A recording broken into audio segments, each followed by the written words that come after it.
जो दे रहा है उसका तो भगवान मालिक है, बाकी जो नहीं दे रहा है हम उसके साथ, हम साथ नहीं, लेकिन भर दिया तो अब तो भगवान के नाम पे ही होगा। फिलहाल जो नहीं एग्जाम दे रहा है उसके लिए होमवर्क लिखो। होमवर्क ये है कि you find out, just find out about Arab spring, not Arab spring, Arab league. Arab League, when founded, what is the purpose, how many members,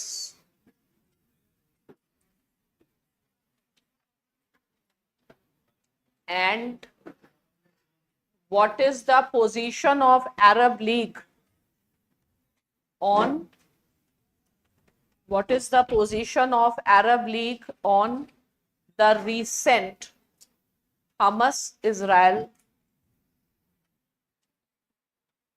war? बोलिए। ओमान, ओमान ही तो लोकेटेड है Persian Gulf में।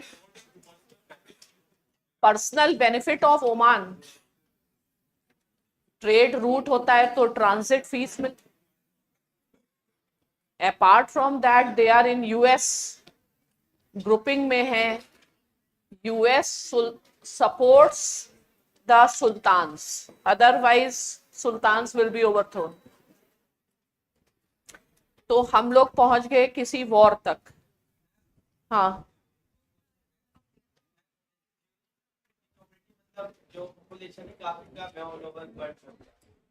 फिर से रुक। हाँ, juice है, ज्यूस ज्यूस, हाँ, ज्यूस ऑल ओवर वर्ल्ड में उनकी कम्युनिटी बहुत कम है, मतलब 1-1.5 करोड़ तक है। और चाहे इनकी मेजोरिटी की बात कर लो, इंडिविजुअली बात कर लो, ये कहीं ना कहीं काफी मतलब कह सकते हैं कि इंटेलेक्चुअल है और काफी मतलब इंटेलिजेंट है। क्या वजह क्या है ma'am? A very good question. इनका क्वेश्चन है कि ज्यूस संख्या में कम है, लेकिन जहां भी हैं वो बहुत इंटेलिजेंट लोग रहे हैं, ठीक है। और सबसे बड़ा एग्जाम्पल आइंस्टीन का दे सकते हैं, हाना एरेंट का दे सकते हैं, चर्चिल का दे सकते हैं, ठीक है। तो ये इनका क्वेश्चन है कि वो लोग इंटेलिजेंट क्यों हैं। आप बताइए, इंटेलिजेंस कैसे बढ़ता है और how you become rational, how you become intelligent. Hardships, ठीक है। The people who live in struggle, they are bound to become intelligent because they have to rely on their mind a lot for from all perspective, ठीक है। तो hardships इसकी जो theory है वो M Roy की थियरी में तुमको मिल सकती है कि rationality of humans developed during their struggle for survival. तो जिसके लिए सर्वाइवल की स्ट्रगल जितनी ज्यादा होगी वो उतना रैशनल बन जाएगा। इन द सेंस, जैसे तुम्हारे में भी मान लो कोई ऐसे इकोनॉमिक बैकग्राउंड से आ रहा है जो उतना स्ट्रांग नहीं है, तो वो उसी पैसे को बहुत ज्यादा समझ के खर्च करेगा, बजाय कि वो इंसान जिसके पास ज्यादा होगा। तो समझ कैसे आती है? समझ एडवर्सिटी से ही आती है, ठीक है। That is the main logic behind it. इसीलिए तुम लोगों से ज्यादा समझ about government policies, their pros and cons, is with the people on the street. तो तुम लोग के कारण इंडिया की डेमोक्रेसी नहीं है, उन लोगों के कारण, ठीक है। आया समझ में? मुश्किलों का सामना करेंगे आप, समझदार बन जाएंगे। मैम एक और क्वेश्चन है इससे ही रिलेट करके, अगर अपनी इंडिया में देखें, जैसे कि ब्रिटिश ने मतलब 200 ईयर्स में उन्हें कहीं ना कहीं सप्रेस किया एक तरीके से, तो हम लोगों ने इतना ग्रो क्यों नहीं किया है? क्योंकि हमारे यहाँ सब कुछ सरप्लस में था ना, हमें स्ट्रगल नहीं करना पड़ा। देर इज नो अदर, मतलब we had a fertile plain like Ganges, southern या सभी जगह, तो हमने स्ट्रगल नहीं किया ना। We were blessed in that sense, जो हमारा एग्रेरियन वे ऑफ लाइफ था। फिर इंडिया का लोकेशन था मेजर ट्रेड रूट्स के ऊपर, तो हमें कहीं बाहर जा करके अपने लिए सर्वाइवल की जरूरत नहीं थी। अब जैसे वेस्ट एशिया से लोग आए, या मिडिल ईस्ट से, या सेंट्रल एशिया से आए, या अफगानिस्तान से इन्वेजन्स हुए, क्योंकि नेसेसिटी ने लेके आए है ना वो सब।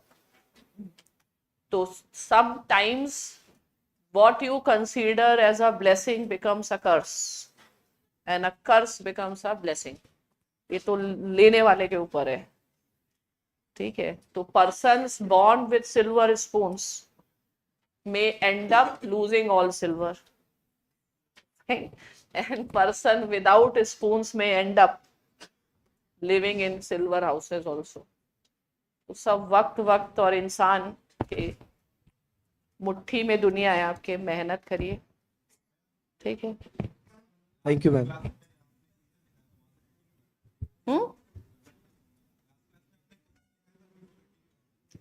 कौन सा क्वेश्चन था? Whether there was a difference between the Congress and the rightist parties, Okay, like Hindu Mas. so let's get back to creation of Israel.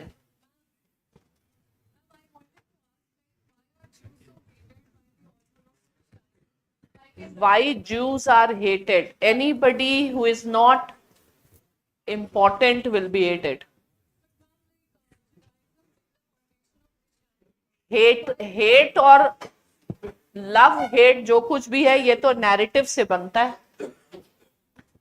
जो भी माइनॉरिटी में होगा और जिसका वोट कोई ज्यादा मैटर नहीं करेगा, तो पॉलिटिक्स में अगर आपको कंसोलिडेट करना है तो आपके लिए कोई एनिमी होना चाहिए।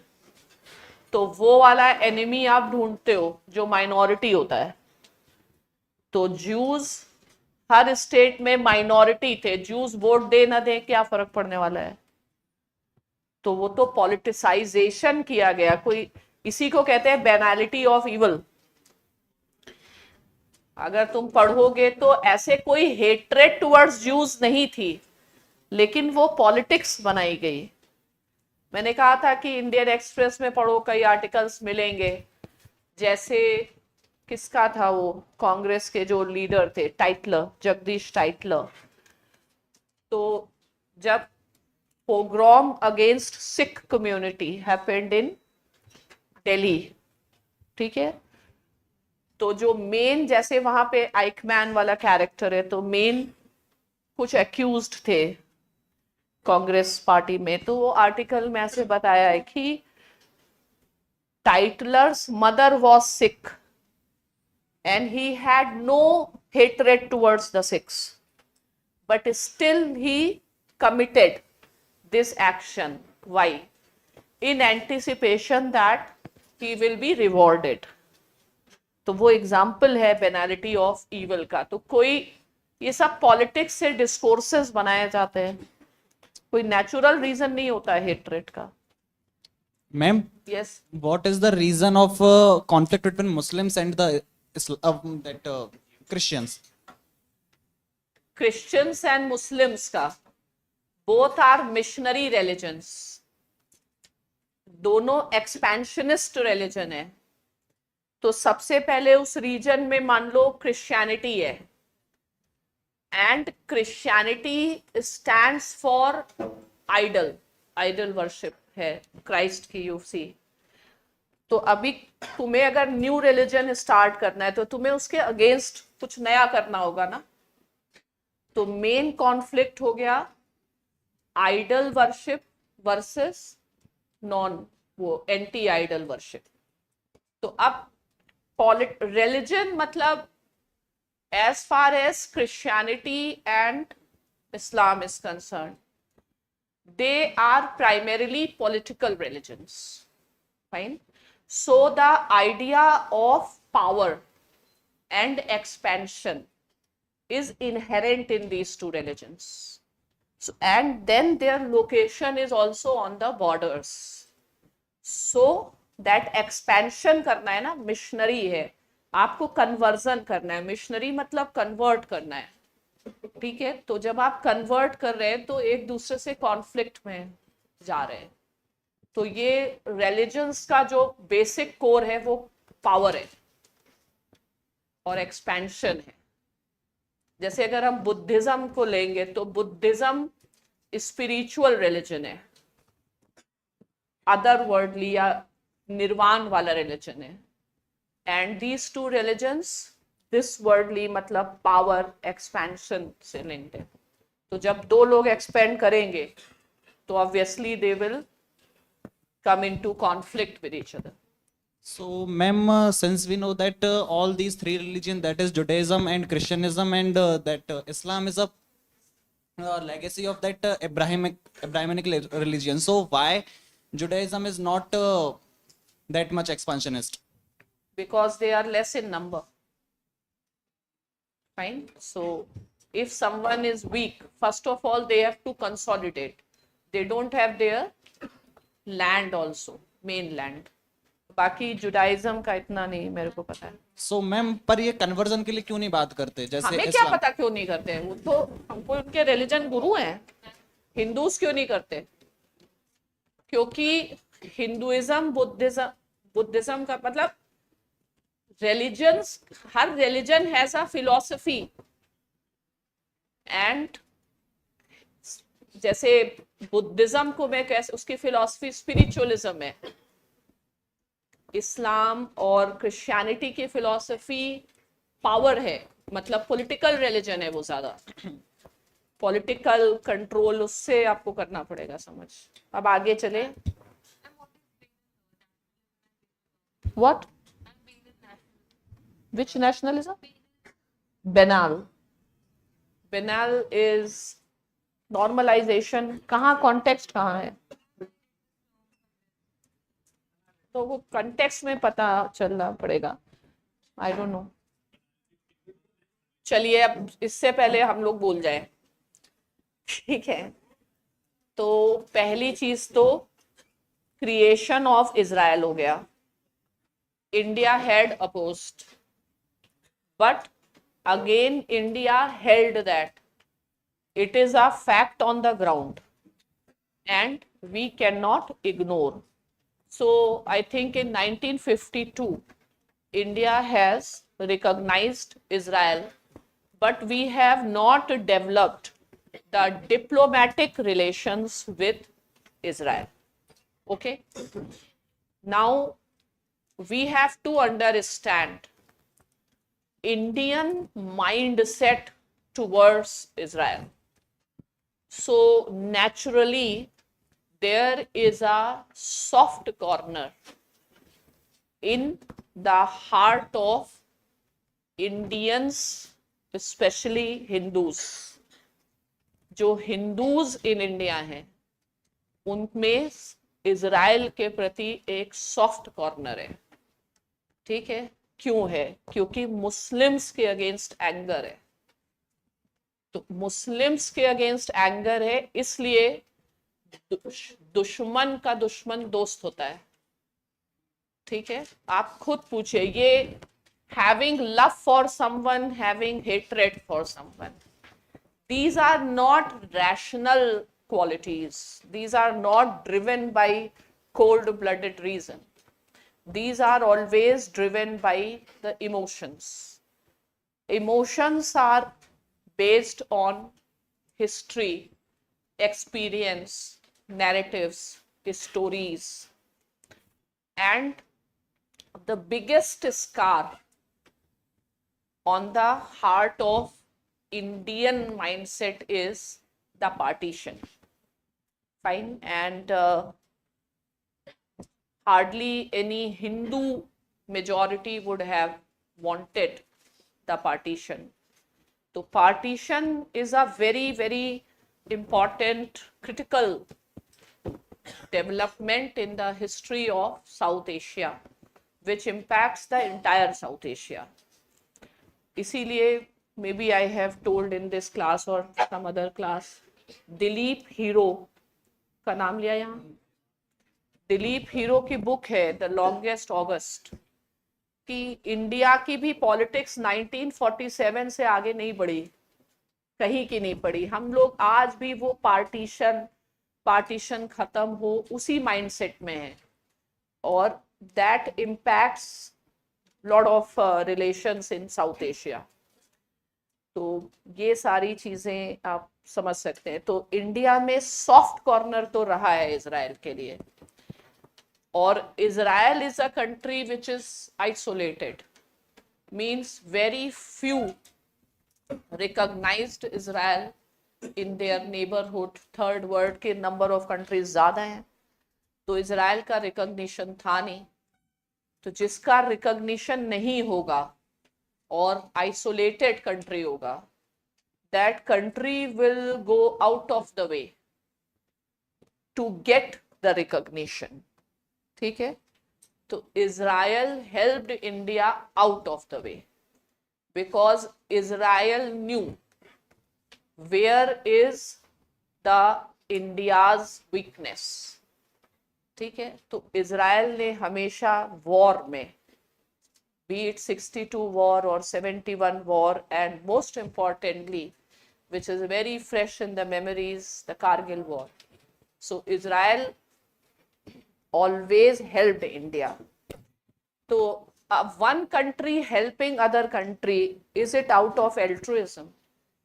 No, it is out of opportunism, because a prince should know the moment कि आपको कब इनकी मदद करनी. तो वही मदद का परिणाम है कि जैसे ही वॉर होती है तो इंडियन प्राइम मिनिस्टर तुरंत ट्वीट कर देते हैं.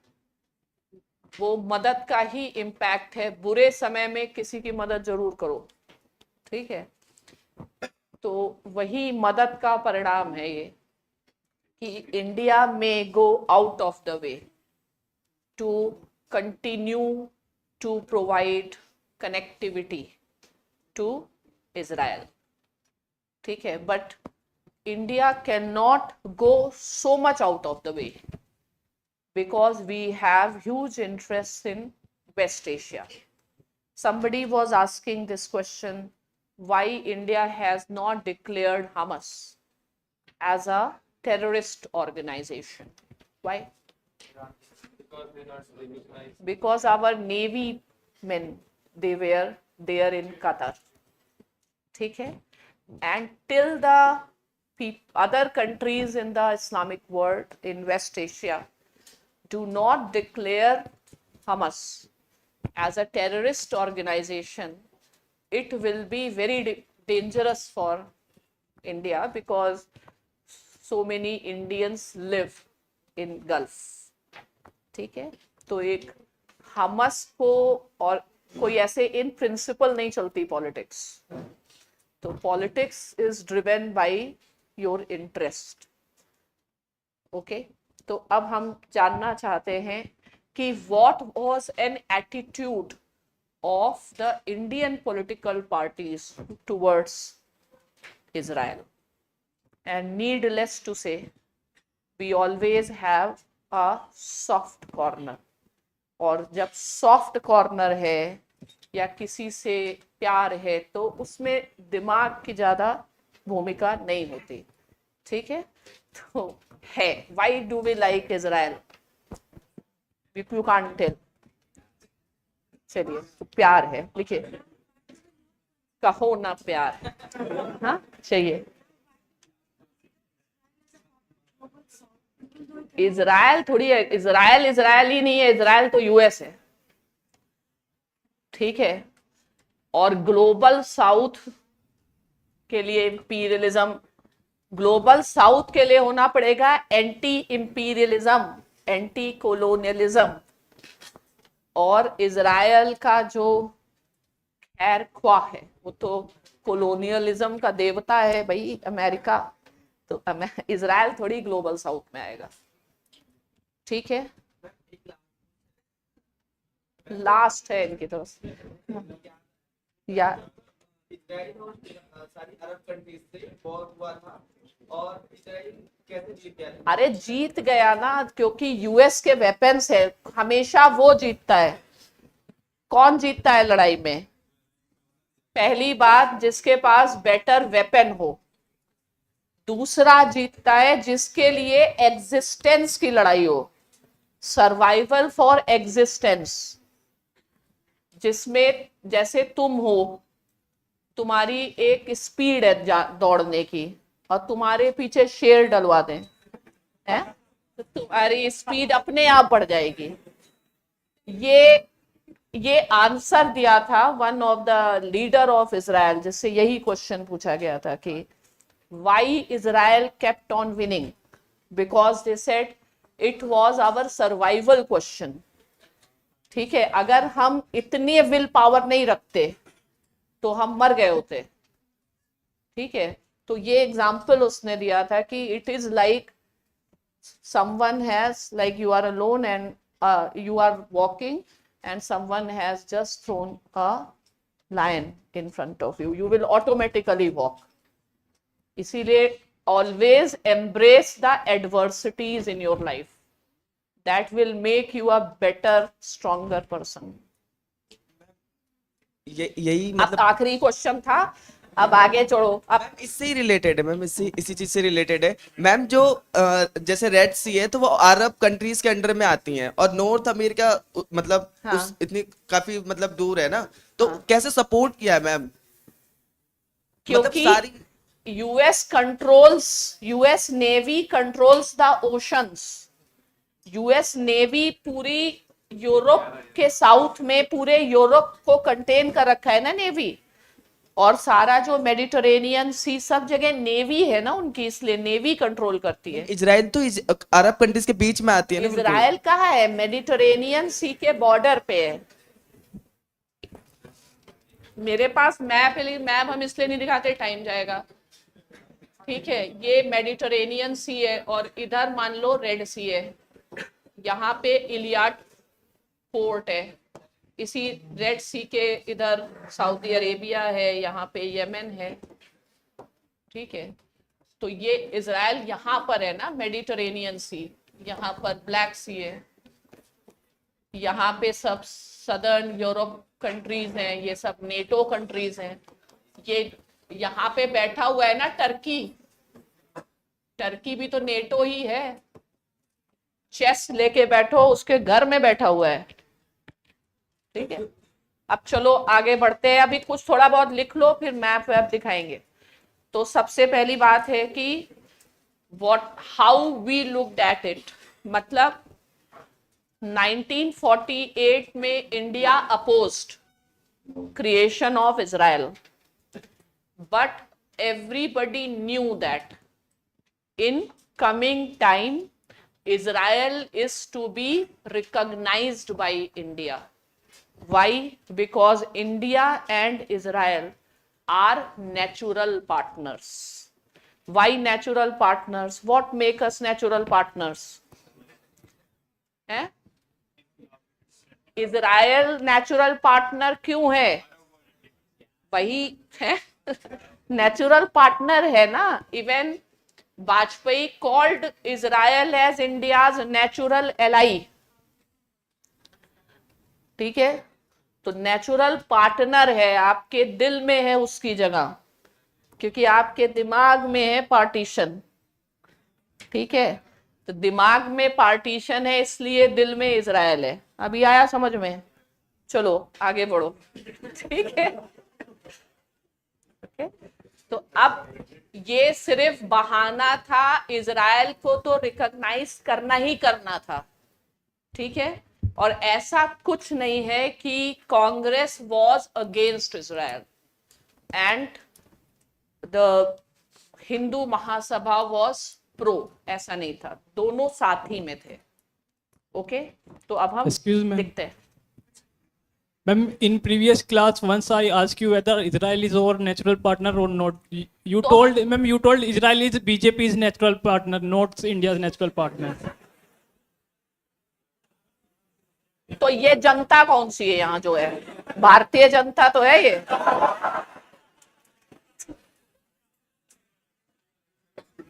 तुम सब भारतीय जनता हो, आज हम हरे कलर में हैं, ठीक है? हमको टिकट नहीं मिल रहा है, कलर बदल गया भैया हमारा, ठीक है? अब चलो आगे लिख लो। अब ये समझना है इजराइल हमारा नेचुरल एलाई है, ठीक है? लेकिन ये तो वाजपेयी कह रहे या लीडर कह रहे। अब लीडर की बातों से आपको कितना जानना है वो तो विश्वास करना है तो तुम्हारे ऊपर है। ये कहा जाता है। अब पूछो क्यों है natural ally? If you ask why natural ally, reason दो। रिलीजन के अलावा कौन सा रीजन है भाई? इजराइल हमारा नेचुरल एलाई किस reason other than religion? What is the reason? और लोग नहीं जानते जितना डिफेंस का कोऑपरेशन इजराइल इंडिया में है उतना ही चाइना इजराइल में है। तो वो तो बात कभी सुनाई नहीं पड़ी क्योंकि वो सुनाई जाएगी नहीं, ठीक है? What about Israel's relations? Any country with a close relation with China is India's natural partner. That is a definition. ठीक है? तो बस यही समझ लो, सब रेटोरिक्स है। ओके, चलिए लिखिए भारतीय जनता, ठीक है? तो अब लिखो at the time of independence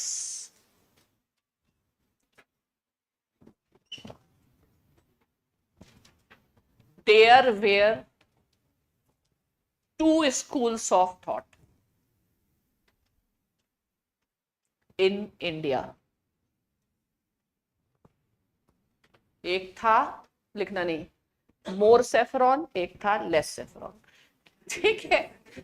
एक थोड़ा लाइट था, एक थोड़ा डार्क था तो एक ही, ठीक है? जैसे if you talk about Madan Mohan Malviya, fine, so he was a member of Hindu Mahasabha also, fine.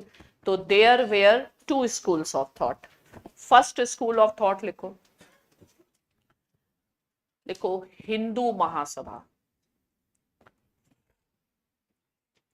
Dash या oblique RSS oblique rightists, right? They always favoured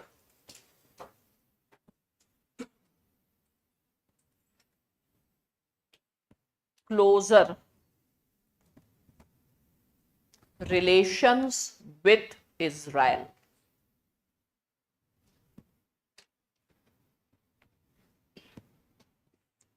अब लिखो Congress, second school of thought, ठीक है? कांग्रेस लिखो Congress also favored, but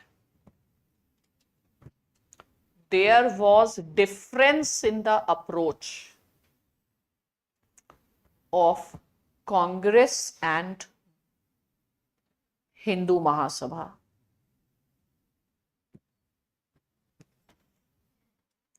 Underline करो, difference in the approach.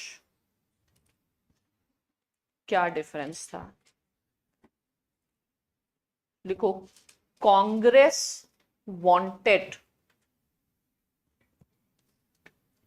to keep the relationship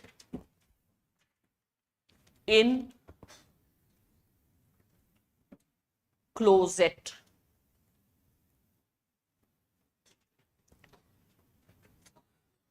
closet में रखना है। इंदिरा गांधी का खुद बहुत क्लोज था मोसाद से, और रॉ का जो डेवलपमेंट हुआ है उसमें भूमिका। Keep the relationship in closet मतलब अलमारी में छुपा के रखना है, ठीक है? अब लिखो where as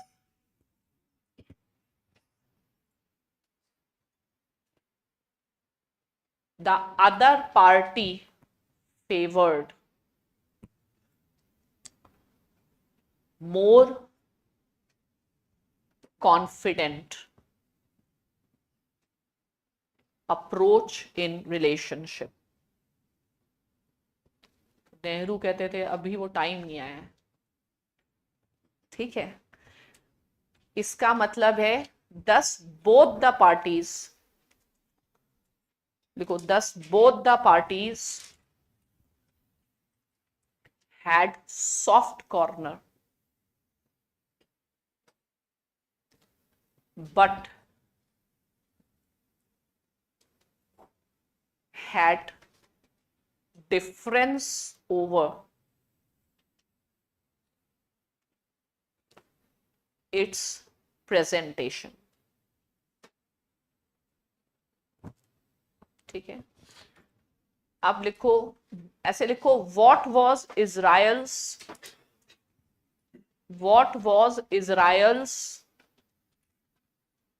approach towards India.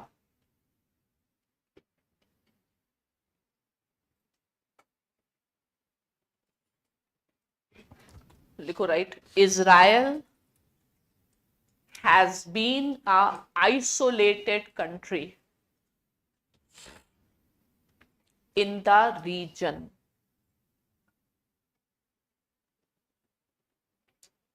So it was always looking for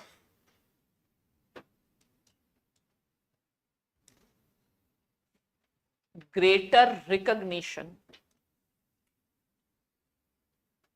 and more friends. अब बताओ, Israel and Russia competitors? Yes, in defense, opposite parties. So was Israel a way for US to reach to the heart of Indians? ठीक है, तो indirect way से US ही तो आ रहा था, ठीक है, तो इजराइल कुछ नहीं है, इजराइल यूएस ही है, तो it was a indirect way, so Israel wanted to be more recognition and to make a soft corner in the heart of Indians. फिर लिखो राइट, लिखो even before formal diplomatic relations were established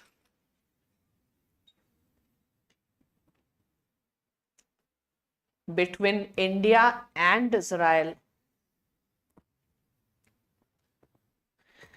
in 1992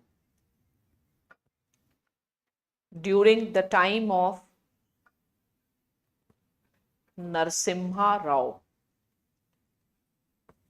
Bharat Ratna है, less saffron बस, ठीक है, ये सब rightist in Congress है, Congress was a umbrella party, ठीक है, इन क्या लिखा है 1992, even before there used to be high level visits,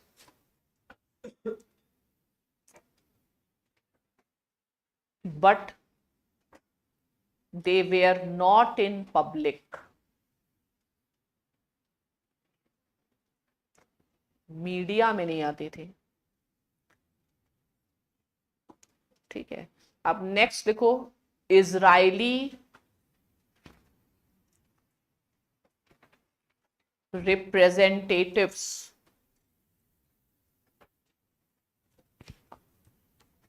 also used to have interactions with RSS, कार्यालय जाके आते थे, ये सब लेकिन अंदर अंदर चलता था, ठीक है। अब लिखो, इजराइल सपोर्टेड इंडिया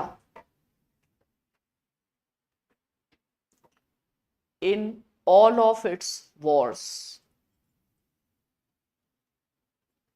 कोई तुम्हारी मदद कर रहा है, समझ लो, दूसरे रास्ते से जगह बना रहा है, ठीक है, और एहसान के तले डाल दे रहा है, ठीक है।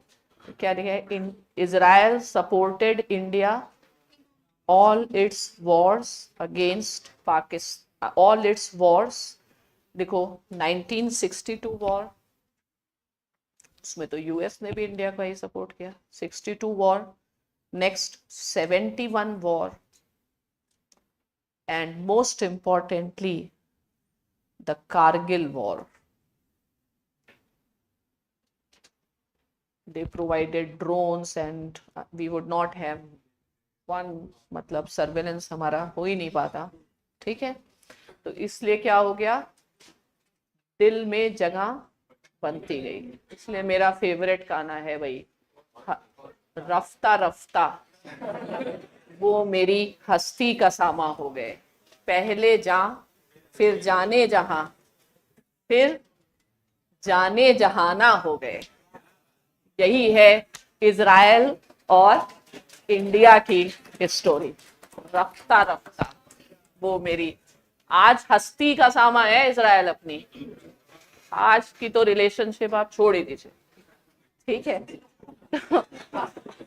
आज की रिलेशनशिप को क्या कहा जाता है? नेचुरल एलाई भी नहीं, marriage made in heaven, consecrated on this earth, ठीक है। हेवन की रिलेशनशिप यहां जाकर के बनी है।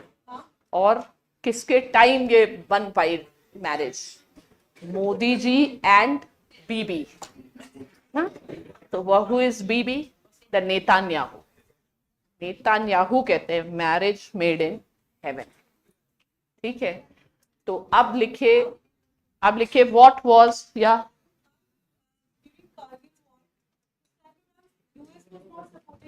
यूएस ही तो है, इजराइल है तो यूएस पढ़ो।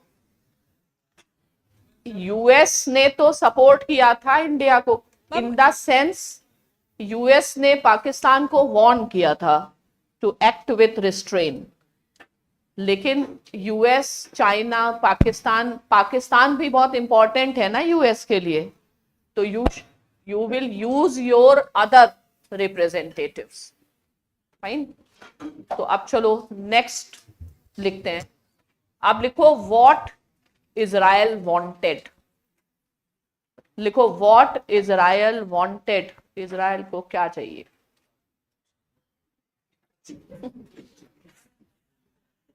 लिखो Israel wanted that India should accept the relationship in public.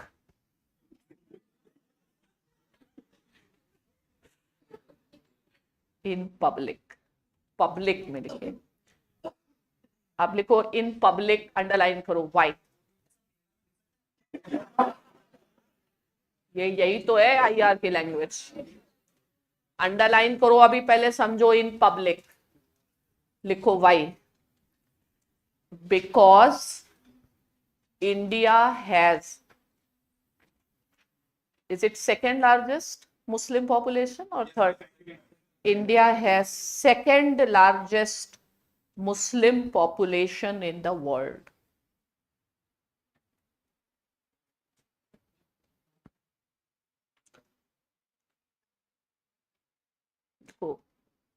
Full diplomatic relations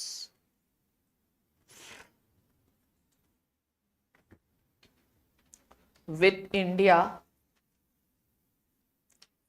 strengthen Israel's right to exist, मतलब second largest Muslim population recognise कर रही, ठीक है। तो ऐसे उनका एक डिप्लोमेटिक भी था। अब एक ऐसे लिखो, what was the relationship between या ऐसे लिखो, what type of relationship India has with Israel and Palestine.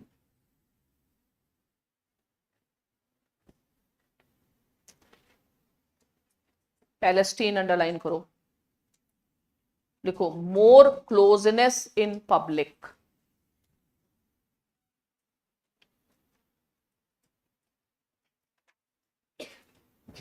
ठीक है, और इजराइल लिखो, लिखो till Modi government, comma all other governments wanted to keep the relationship in closet। Modi ji confident. ठीक है, तो अब इसमें लिखो, लिखो hence it used to be said that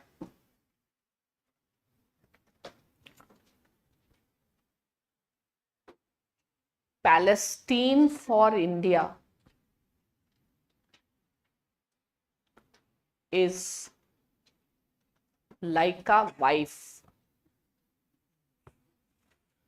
comma, with whom person moves in public। ठीक है, इसीलिए पैलेस्टीन वाले नाराज भी हो जाते हैं। And Israel has been like mistress, mistress।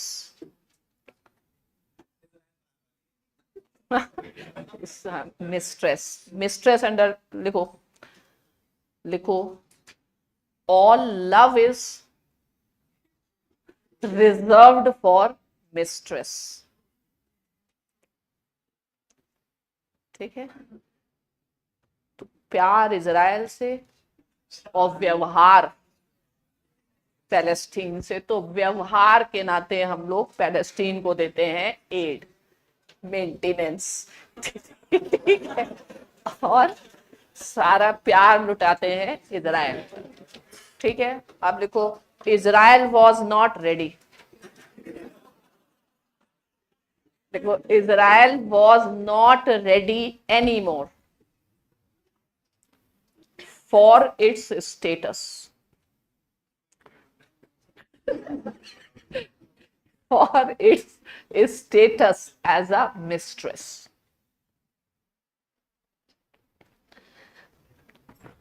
अब लिखो राइट, hence Israel demanded, या mistress लिखो, Israel wanted more legitimacy in the relationship।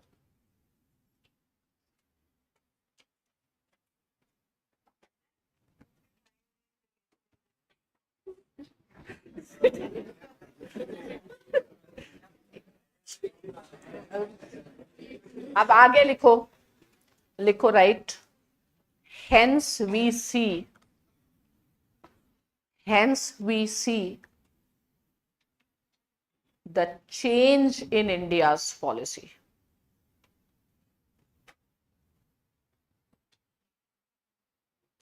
ठीक है, change in India's policy starting with Narasimha Rao. Narasimha Rao ने कहा भाई आहिस्ता आहिस्ता, धीरे धीरे संभाल के चलेंगे, एकदम से नहीं हो पाएगा। ठीक है, with Narasimha Rao when full diplomatic relationship was established। तो पहले लीगल हो गया रिलेशन।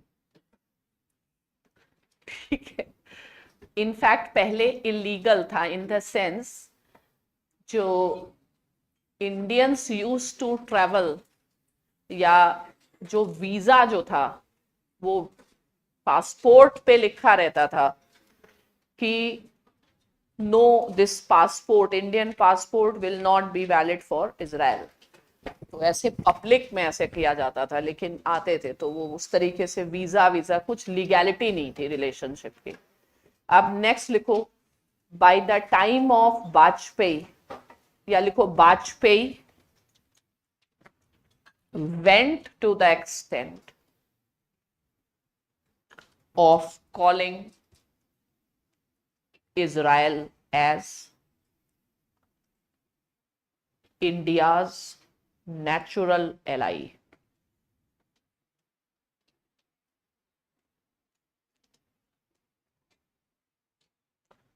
अब लिखो व्हाट इज डिफरेंट इन, या ऐसे लिखो what is Modi doctrine towards Israel. Modi doctrine towards Israel.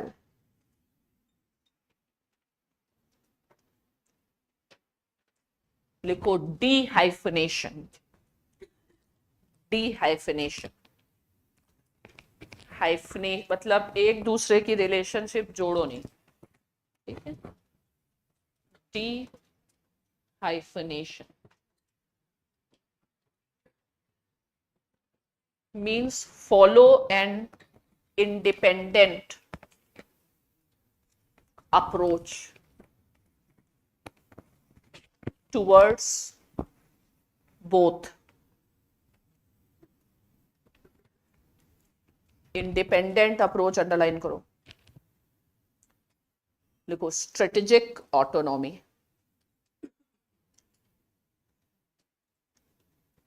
वही है, सबका साथ सबका विकास, ज्यादा ऑटोनोमस रहो।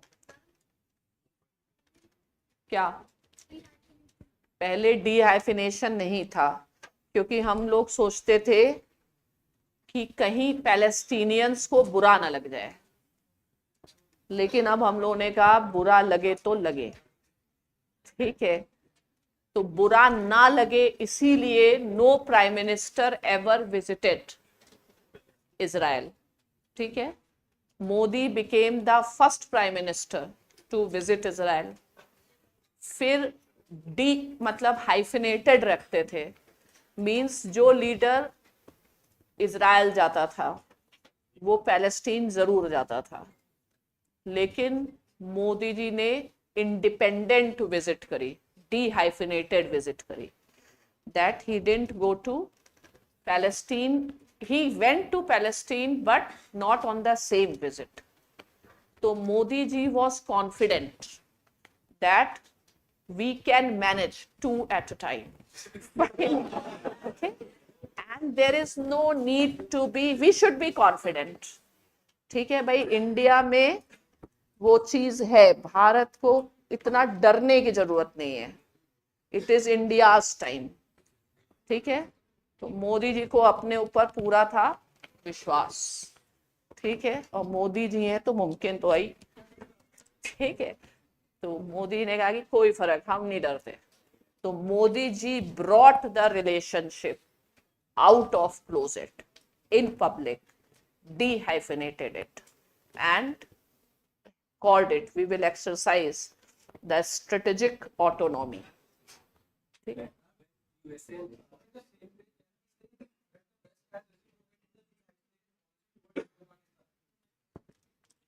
कह क्यों नहीं सकते हो, कहने में कोई दिक्कत थोड़ी। अभी यहाँ का पहले समझो, मोदी जी की पॉलिसी कैसी है, कॉन्फिडेंट है, डीहाइफिनेटेड है। क्या लिखा last line,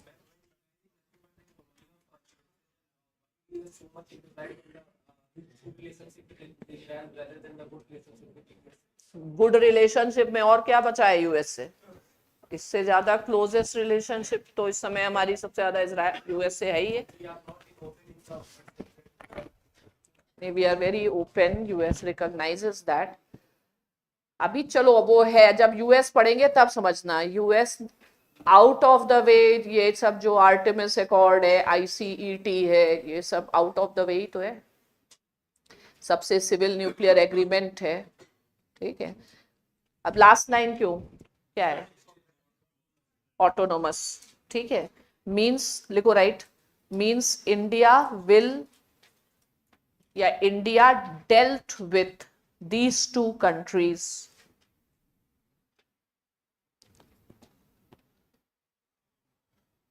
with greater confidence.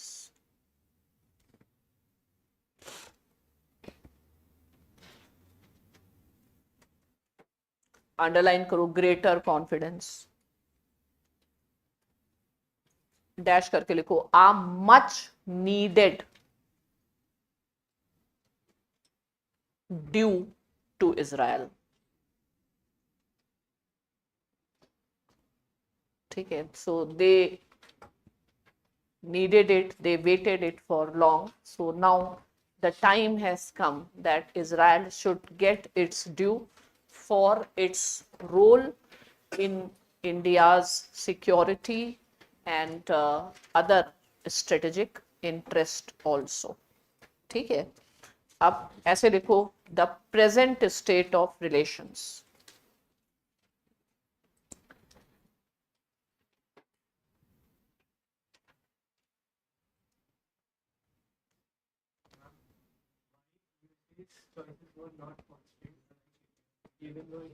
Constant तो किसी की चॉइस नहीं होती, हमेशा फॉरेन पॉलिसी कांस्टेंट और चेंज दोनों होता है।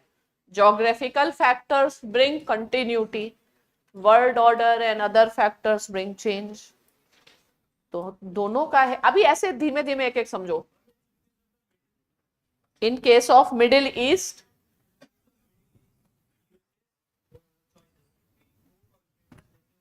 है ना उनकी कांस्टेंट, उन्हीं की तो फॉरेन पॉलिसी बहुत लॉन्ग टर्म कांस्टेंट ही है, कहाँ वो बदल रहे हैं। उनके दोस्त हैं इजराइल, उनके दोस्त हैं गल्फ कंट्रीज, तो उनके साथ ही हैं वो लोग।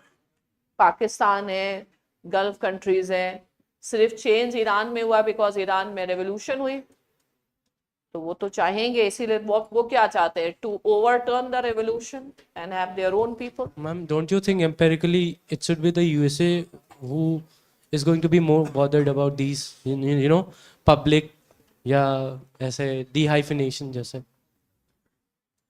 ठीक है, अभी चलो ये वर्ड समझो जो एक रिलेशनशिप में यूज किए जाते हैं। What is the state of relation? लिखो लिखो prime minister Modi and Israel's Prime Minister Bibi, Bibi Netanyahu, प्यार से बीबी बोला जाता है, ठीक है। Share exceptional chemistry,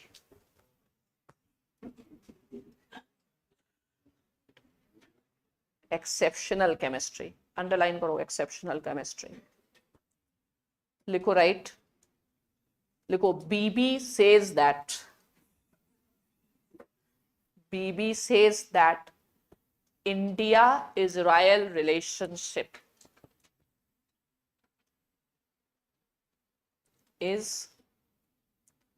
made in heaven.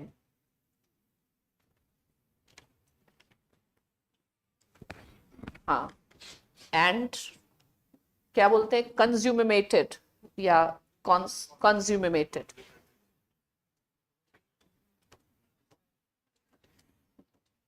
on this earth, consummated on this earth, and the time has come.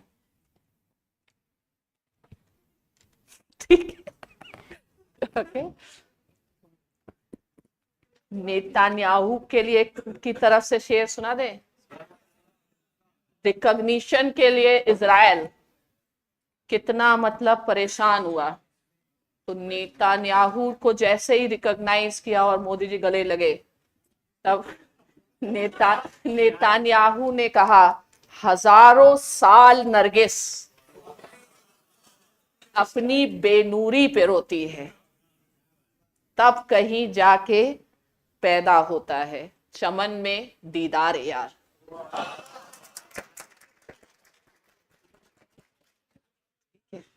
तो ऐसा भावना, ऐसा इमोशंस, ये सब थे। अगर तुम वो फोटो देखोगे, वो मीटिंग देखोगे, तो ये है इंडिया इजराइल का प्यार, और इन्होंने कहा, हमने मान लिया। किसने कहा था? Natural ally. क्या बोल रहे थे तुम?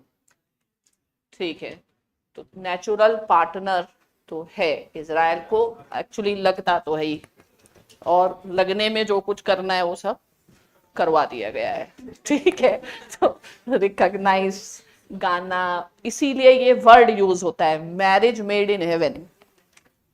यही यही डिप्लोमेटिक लैंग्वेज है, that you can say that relationship was in closet, but now it is in public. So across the parties there has been more of a continuity than change, and across the parties, be it Congress, be it BJP or Jansangh or earlier parties, we always had soft corner for Israel.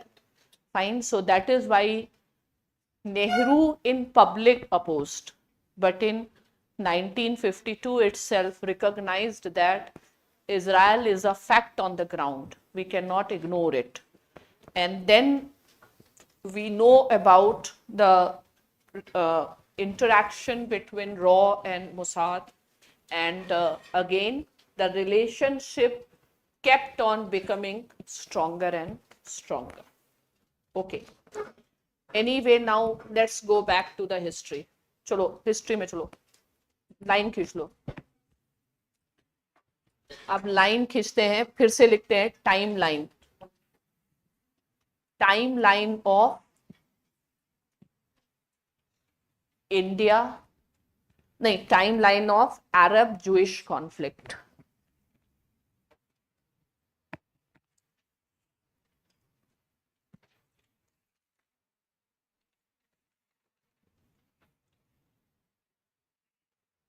तो पहला लिखो, फिर से लिखो जरा, timeline में link करते हैं। लिखो 1948 the first Arab Jewish war and cease fire in 1949. इसका आउटकम क्या था? आउटकम लिखो, Israel has increased its territory, than the original partition plan.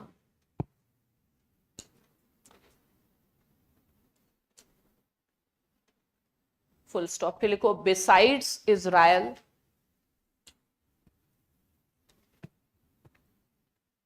Egypt established control over Gaza.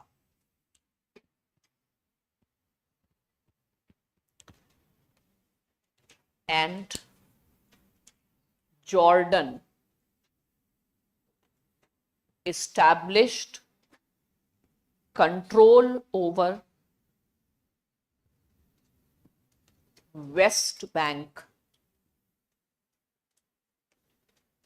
including Jerusalem.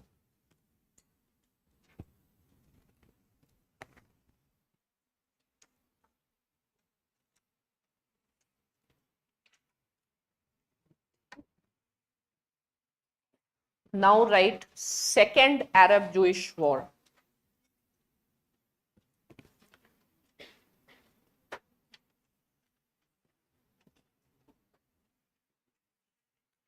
You can also call it as Suez Canal crisis. So Suez Canal connects Mediterranean Sea and Red Sea, and in the Suez Canal there is Israel's only port in Red Sea, from where Israel's trade in Indian Ocean takes place, the Iliad port. And that port was always, like, whenever the wars happen, they block that port and Israel's connectivity to the world. That's why the Houthis are doing all this thing in the Red Sea. So Egypt declared Suez as a national property, and this will give the territorial water rights to Egypt. Whereas Suez Canal was built by France and Britain, and they had the commercial interest into that. And at that time, Egypt was supported, or from where Egypt's support was coming, that was from Russia. So Egypt and the Arab world was fighting on behalf of Russia, and Israel was fighting on behalf of US, and Cold War represent the proxy wars. So, and he also had ambition to be the leader of the Arab world, and he built his politics on strong Arab nationalist sentiments. So the nationalization of Suez Canal happened, and that is why Israel, Britain, and US, Israel, Britain, and France together, they attacked, and Israel occupied Sinai Peninsula also in this. But it was a high day of Cold War, and because of the very strategic location of Mediterranean and Red Sea, there was a possibility that both the two superpowers will come under direct confrontation. So both intervened, diffused the crisis, and asked Israel to return Sinai to the Egypt. So that is why there is one word we always use in Middle East peace process, that is called land for peace. Fine. So Israel goes for this particular formula, land for peace. आ गया समझ में? तो आप ये लिखते हैं, लिखो Abdul Nasir, ABDEL, Abdul Nasir, NASEER, the then president of Egypt,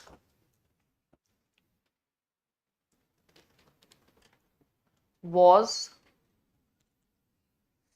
the staunch supporter of pan-Arab nationalism.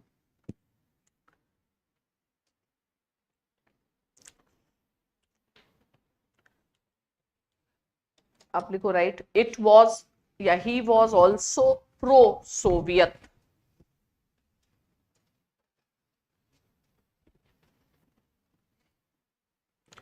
Right? He declared to nationalize the Suez Canal because Egypt did not get the aid from USA for Aswan Dam, ASWAN, Aswan Dam. Now, Egypt is such an important location in Red Sea, Mediterranean Sea, then North Africa. So ultimately, US was successful in bringing Egypt to their side. So Egypt later on became pro-US country. Right now, Egypt is pro-US country. ठीक है? तो क्या इस मतलब ये excuse किया गया, अब यूएस क्यों दे, यूएस कह रहा है हमारे साथ आओ, वो रशिया के साथ थे. ठीक है, तो अब लिखो, राइट, लिखो Israel, France and Britain jointly attacked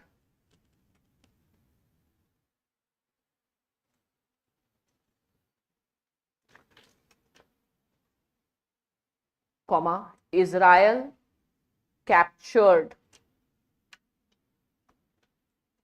Sinai Peninsula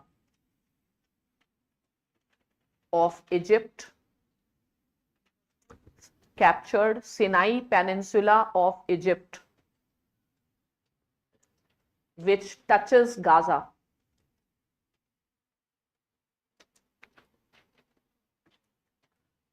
ठीक है, लिखो both the super powers intervened, ceasefire was agreed,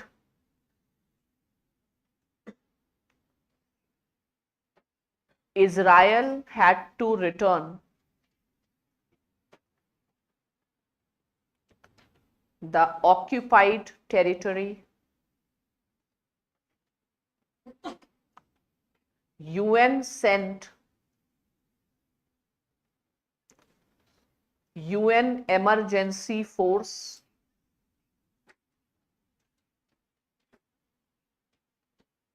which established a buffer zone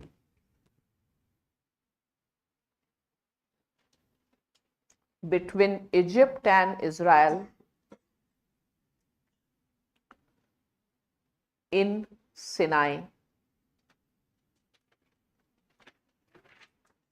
Israel in Sinai region.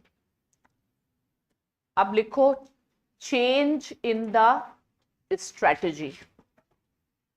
Subheading लिखो change in the strategy of war.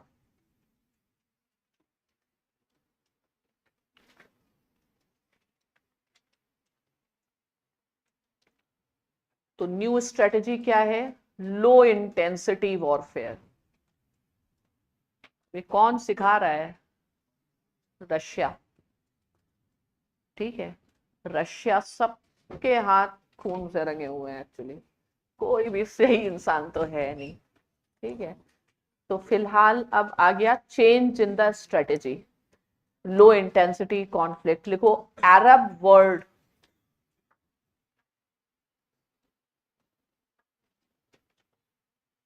getting defeated, changed the strategy and established PLO, Palestinian Liberation Organization, PLO, in 1964.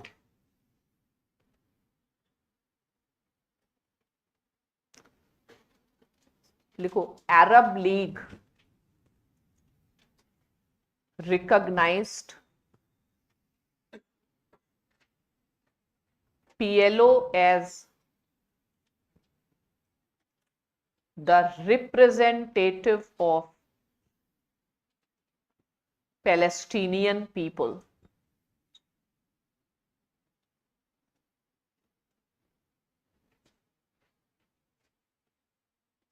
अब लिखो who were the members of PLO.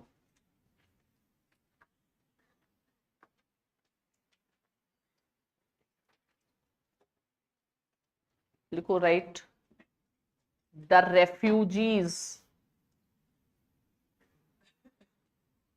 who were living in different Arab countries. मतलब जो Palestinian refugees थे Arab countries because of Nakba, NAQBA, as they left so they became refugees. Underline करो refugees. They became refugees because of Nakba, na? They called it catastrophe and they left Israel, na? अब underline करो refugees. Fine. So refugee is also a important concern in Israel Palestinian conflict other than status of Jerusalem. So these refugees are living in the Arab world. None of the Arab countries have given citizenship rights. So citizenship is they have a very tough procedures and they don't give citizenship. Fine, जैसे immigrants वाली citizenship नहीं देते हैं. Even if like in UAE and all, you don't get citizenship. आपको work permit और residence permit मिलता है, citizenship नहीं करते हैं. So basically, none of the Arab countries have given citizenship to the refugees. After all, they are also Arabs. So they could have accommodated, but they wanted to make politics through them. They had their own interest. And again, when you are a refugee, your mental state, your economic, and you are a frustrated lot. And because of that, you will be very vulnerable for different types of propaganda, and states can use. Same thing happened with Taliban also. So Taliban was also the refugees of Afghan refugees ही थे वो भी. तो ये सारा refugee issue और human rights issue और terrorism issue, ये 3 interlinked issues हैं. ठीक है, तो इनको यूज किया गया और ये फिर एक पर्टिकुलर इशू भी है. तो फिलहाल रेफ्यूजीज में लिखो पॉइंट नंबर 1, लिखो despite being Arabs, none of the Arab country, despite being Arab, none of the Arab countries granted citizenship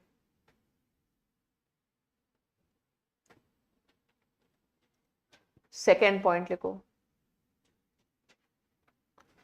लिखो they all used refugees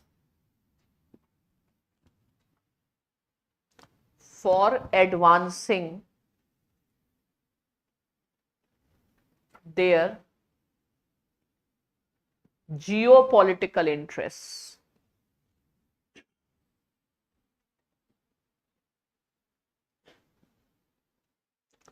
Next, लिखो refugees are the most vulnerable lot.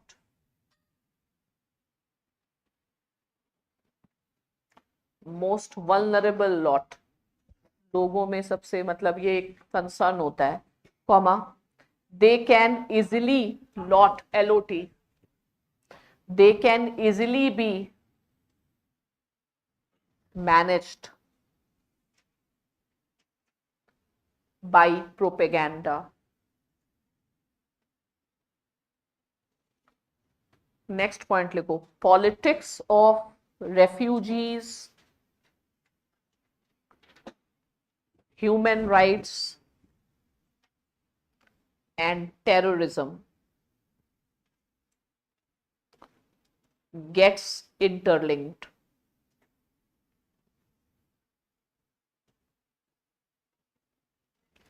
Next लिखो, next paragraph लिखो PLO started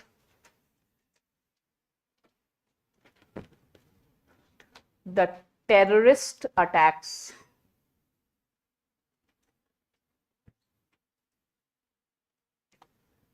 लिखो first formal beginning of terrorism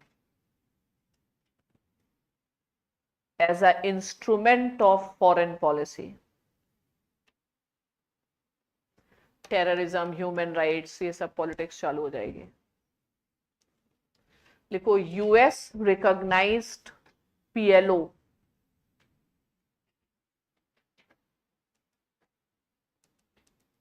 as a terrorist organization.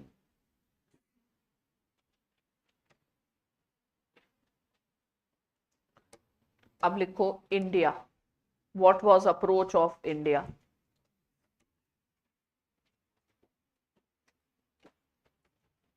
लिखो India became the first non-Arab country to recognize PLO as the representative of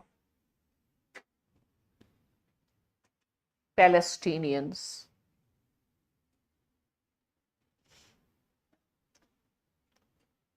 ठीक है, अब लिखो right, India differentiated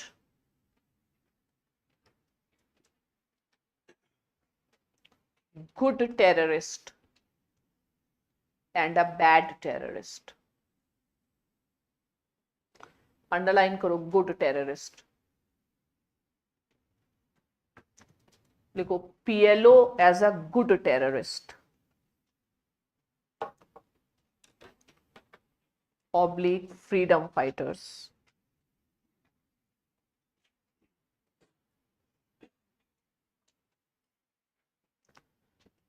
लिखो India gave diplomatic status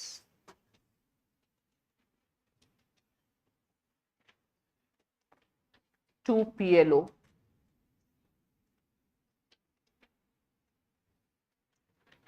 देखो PLO has been an active participant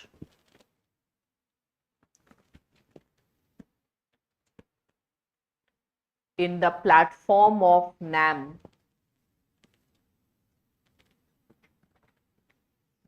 Indira Gandhi had a very close relationship with Yasser Arafat, the PLO leader, and we gave the diplomatic office also to PLO. ठीक है, फिर लिखो India walked hand in hand with the wife. देखो India walked hand in hand with PLO. Co-sponsored resolutions.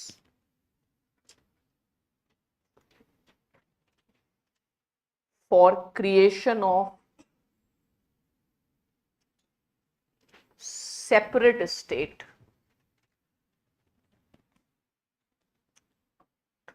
of Palestine या for Palestinians, जैसे मतलब independent state जो लिखना है, co-sponsored resolutions including on the platform of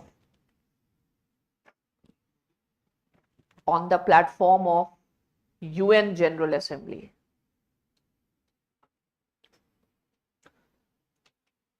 तो यूएस कहता है तब नहीं था आपको दिक्कत, अब दिक्कत है गुड टेररिस्ट बैड टेररिस्ट से. अरे इजराइल कितना दुखी था तो ये तो तुम ही समझ सकते हो ना. लेकिन सब प्रोफेशनल हैं एक्चुअली, किसी को फर्क थोड़ी पड़ता है. इनकी अंदर की तभी तो चल रहा है कि Israel as a mistress, Palestine as a wife, और प्यार मोहब्बत सब चल रही है इधर इजराइल से. और इसीलिए इजराइल कह रहे हैं भाई अब ये चीज तुम आप पब्लिक में एक्सेप्ट करिए, क्योंकि आपकी एक्सेप्टेबिलिटी से जैसे जो यूएई और ये सारों को आसान हो जाएगा रिकॉग्नाइज करना. ओके, तो अब इंडिया, ये सब तो ग्रजेस हैं ही, यूएस के ग्रजेस हैं. जब इंडिया कहता है इनको रिकॉग्नाइज करो तो वो ग्रजेस रहते हैं ही है ना उनके. अभी किया ना, क्योंकि इंडिया से अगर दोस्ती होती है तो सेकंड लार्जेस्ट मुस्लिम पॉपुलेशन है, इसीलिए तो इंडिया के कारण इनकी पॉलिसीज को किया जा सकता है. इसीलिए तो मोदी जी का इतना स्वागत होता है वहां पे. और मतलब that will allow UAE and other to develop good relations. तो UAE क्या कह के अच्छा रिलेशन डेवलप करता है इजराइल से कि क्वाड है, क्वाड सुना है, ईस्टर्न क्वाड. तो क्वाड में इंडिया है, यूएई है और इजराइल और यूएस है. तो इजराइल को recognition is on what basis, तुम लोग ना बताओ. हम ऐसे, मेरी टीचिंग स्टाइल है, क्वेश्चन में तुम लोग आंसर दो, जरूरी नहीं, ठीक है. हाँ मतलब वो मैं बस ऐसे, मेरा स्टाइल है, ठीक है. तो अब ये है कि UAE is saying that we and India will be working together and that is the best way, the feasible and the practical way for recognition of a state of Palestine. Fine. So UAE is saying that by fighting with Israel, there will be more problem. But by integrating Israel and by recognizing Israel, we can have an easy way out. This is how UAE has convinced. Ma'am, you said that we did not recognize Hamas as a terrorist organization because of our sensitivity for Qatar. United States has its naval base in the Qatar, but still it did not recognize PLO as a terrorist organization. So they did not concern for sensitivity of Qatar. तो PLO को तो Qatar भी कह रहा है terrorist organisation, तब अलग चीज है ना. ये तो जीसीसी कंट्रीज तो यूएस के साथ हैं, और इंडिया क्या यूएस है? इंडिया क्या सुपर पावर है? और हमने हमस को क्यों नहीं डिक्लेयर किया? क्योंकि हमारे लोग कभी ना कभी वहां फंस जाते हैं. ठीक है, अब पॉलिटिक्स पहले समझनी पड़ेगी ना. कतर से अगर तुम्हें नेवी वालों को छुड़वा के लाना है तो हमस को थोड़ी तुम वो कहोगे. इसीलिए तो दिल तो किसके ऊपर आशना है? इजराइल पर. इसलिए मोदी जी ने ट्वीट कर दिया. लेकिन ministry of external affairs took the balanced approach. तो official will be ministry of external affairs approach, not PM's approach. लेकिन समझने वाले समझ गए. जो मैसेज जिसको लेना था उसको मिल गया मैसेज. इन लोगों से और भी अपनी निजी जिंदगी के लिए भी सीखते जाओ कि कैसे ऑफिशियल क्या है, अनऑफिशियल क्या है, कैसे मैनेज करना होता है. ठीक है, तो life lessons are there in foreign policy. Okay, चलो. यस,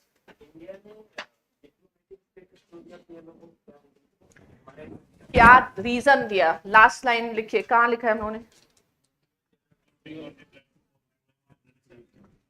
ठीक है, यहां पे लिखो नोट करके.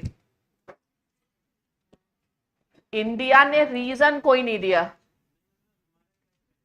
हमारा स्टैंड था कि we favour Palestine state and we oppose creation of Israel. इसके लिए नोट करके लिखो. लिखो because of such actions of India, it used to be said that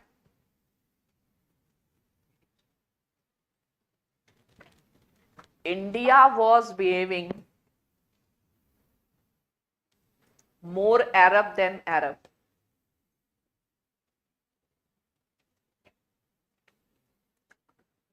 जितना अरब वाले ड्रामा नहीं कर रहे थे, उससे ज्यादा ड्रामा इंडिया चल रहा था. ठीक है, तो ये सब ड्रामा चल रहा था. ओके, क्योंकि we have lot of interest in the Arab world, from remittances to oil to location to Pakistan and so many factors. Okay, चलो.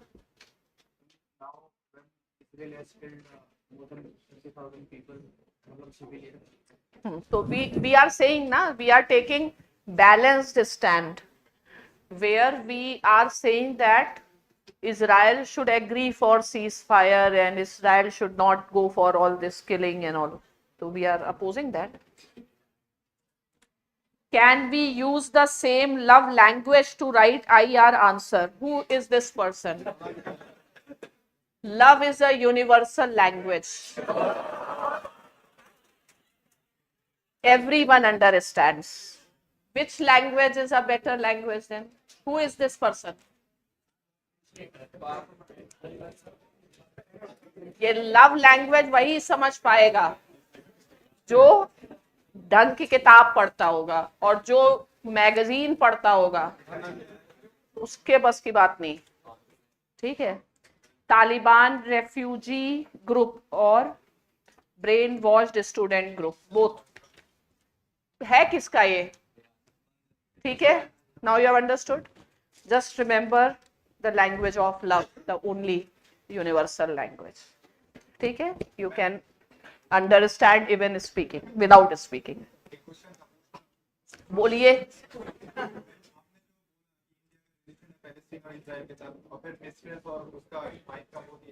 तो मैम आपने बोला कि अभी पहले क्लोजर था, अभी डिफेक्टिव हो गया। तो जैसे कि मोदी जी पहले जब विजिट होता था तो हम लोग पहले हम उसमें जाते थे और उसके बाद इजराइल में जाते थे, और पीएम जाता ही नहीं था। और अभी मोदी जी डायरेक्ट जा रहे हैं। तो मैम इस पे जो सेकंड पार्टी कौन है इजराइल को छोड़ के? पैलेस्टीन। तो मैम पैलेस्टीन का इमीडिएट मतलब रेस्पॉन्स क्या था? क्या उसने डिवोर्स मांगा या क्या?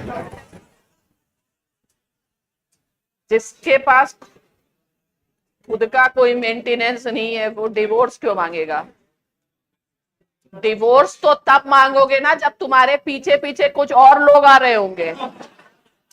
जब तक इनके भरोसे तब तक थोड़ी डिवोर्स मांगेंगे। Prince knows the movement. कुछ तो कमेंट किया होगा। आज पैलेस्टीन डिवोर्स मांग सकता है, आज दुनिया पीछे पीछे है हमास वमस के। अभी चलो, अभी डिवोर्स नहीं हो रहा है। Thank you ma'am. उन्होंने मेंटेनेंस मांगा, और तो we increased our contribution to the UN refugee relief organisation. अब आगे बताने नहीं देते, तुम लोग कहां पहुंच गए? हाँ, मतलब इंडिया तो बिल्कुल good terrorist, bad terrorist PLO का जस्टिफाई कर रहा था इंडिया, कि in context of such an enemy it is justified. That is a question mark on India's policy. Okay, now right, next लिखते हैं। Next is the third war, third Arab-Israeli war। Second Suez वाली ना, 56।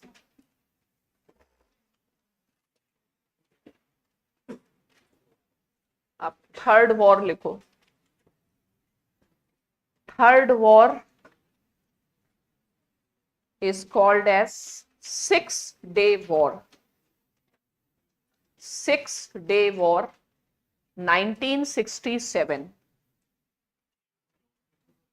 ये नहीं है, योम Kippur तो 71 73 वाली वॉर। 6-day war ये सबसे इंपॉर्टेंट वॉर है, ठीक है। तो अब ये इंपॉर्टेंट क्यों है? Because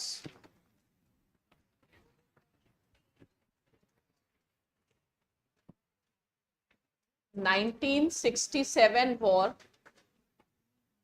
Israel again occupied Sinai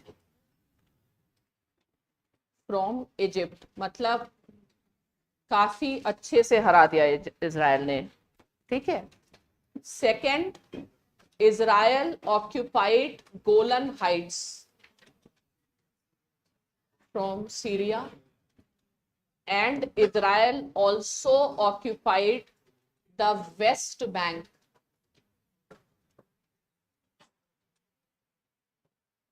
ठीक है, where exists Jerusalem, and Jordan left the control of Jerusalem and its control came under Israel।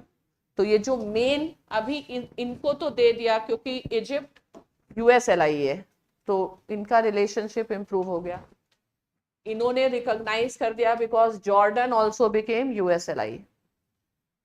Syria के साथ कॉन्फ्लिक्ट है, okay, because Syria has been pro Russia है, और सीरिया का जो लीडर है वो शिया है, इसलिए वो प्रो ईरान है, ठीक है। तो Iran, Iraq is also Shia dominated.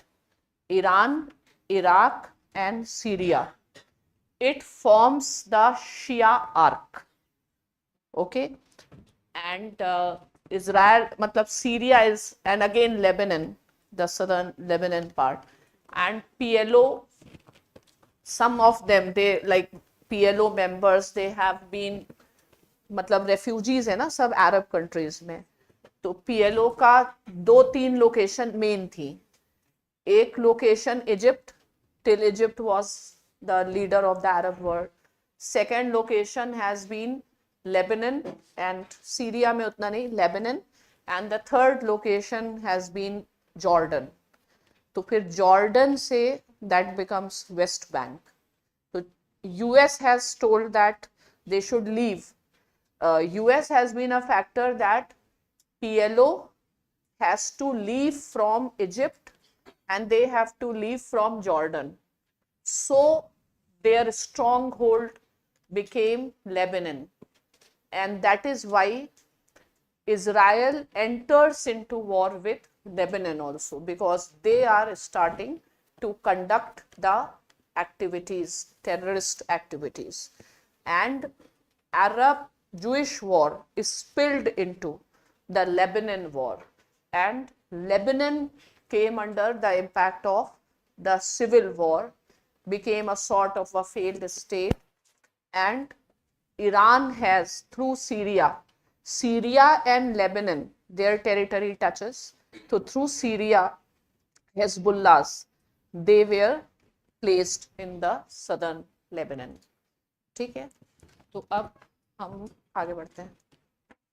ये वॉर सबसे इंपॉर्टेंट. ठीक है, अब इसमें लिखो it was a pre-emptive war.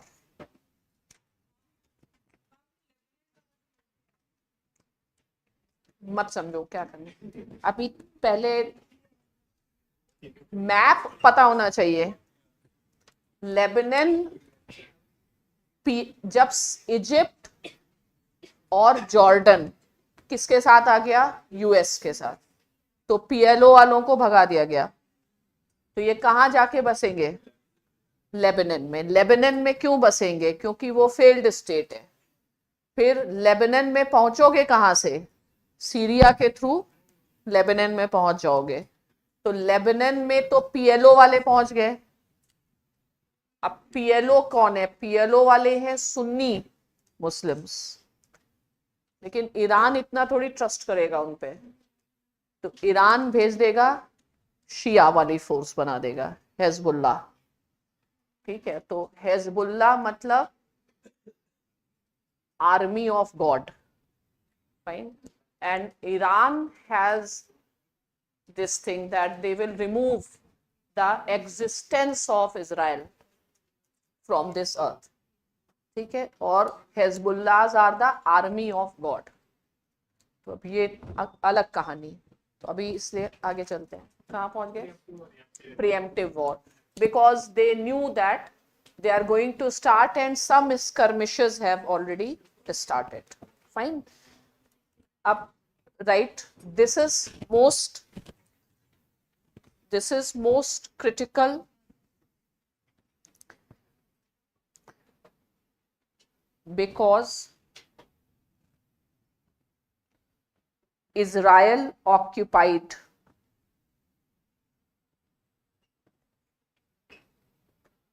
Golan Heights from Syria,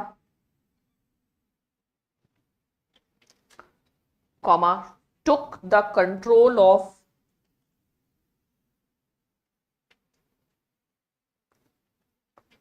Gaza Strip back from Egypt, जो 48 वॉर में था. Gaza Strip back from Egypt and also occupied Sinai. Sinai, Gaza Strip कहाँ पे है? तुम लोग को मैप ही दिखाएं क्या? मतलब टाइम बर्बाद होता है. फिर कहोगे सिलेबस नहीं खत्म हो रहा है. यहाँ हमारा टाइम बर्बाद हो जाता है.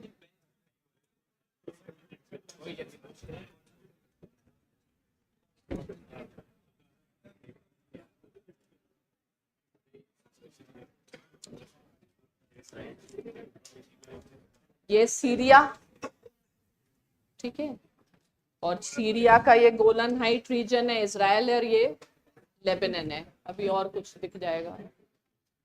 तो ये है ईरान, इराक, सीरिया और ये लेबनान. ये शिया आर्क है.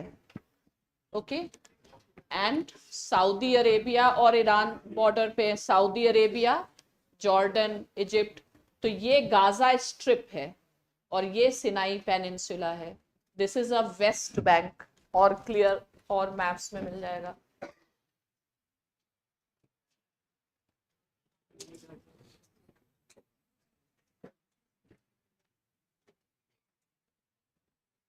ये भी एक व्यू, ईरान, इराक, जॉर्डन, ये गल्फ ऑफ अकाबा, और ये है ना Sinai Peninsula, this is Red Sea, this is Saudi Arabia, Yemen, Djibouti, gulf of Aden, ये है बैबल मैंडब जहां पर कॉन्फ्लिक्ट हो रहा है। बहुत सारे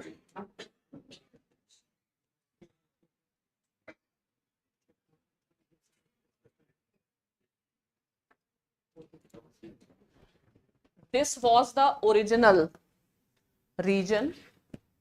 This is Palestine region and Transjordan. This was British mandate. Okay, तो ये जॉर्डन रिवर है, जॉर्डन ब्रिटिश मैंडेट था ये। फिर यूएन पार्टीशन प्लान, तो ये ट्रांस जॉर्डन। हाँ मैम, हम पीछे स्टूडेंट्स को नहीं दिख रहा है। I will send this, you can मतलब मेल में भेज देंगे, ज्यादा Okay, दिखेगा ma'am. नहीं, टाइम Sure. अभी जाएगा इसलिए आप देखना नहीं है। जो जो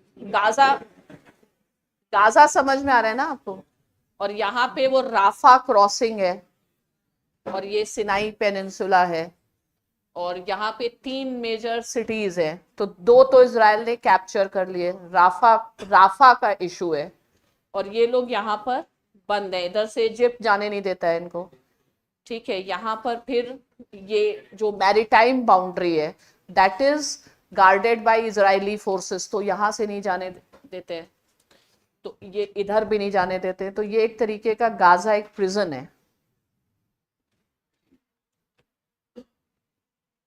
अभी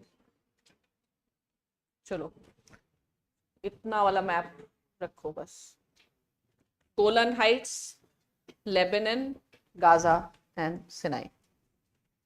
ओके चलो, तुम लोग पढ़ लोगे, इजराइल सिविल सर्विसेज निकल जाएगा, ठीक है।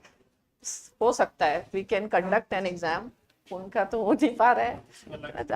हाँ भाई, तो हमको लगा इजराइल सिविल सर्विसेज हो जाए, तुम लोग आगे बढ़ो। इजराइल डिफेंस, आगे बढ़ो। अब कहाँ पहुंच गए? सीरिया मिल, गोलन हाइट्स, गाजा, और ये सब मिल गया। इसके अलावा लिखो east Jerusalem, east Jerusalem from Jordan,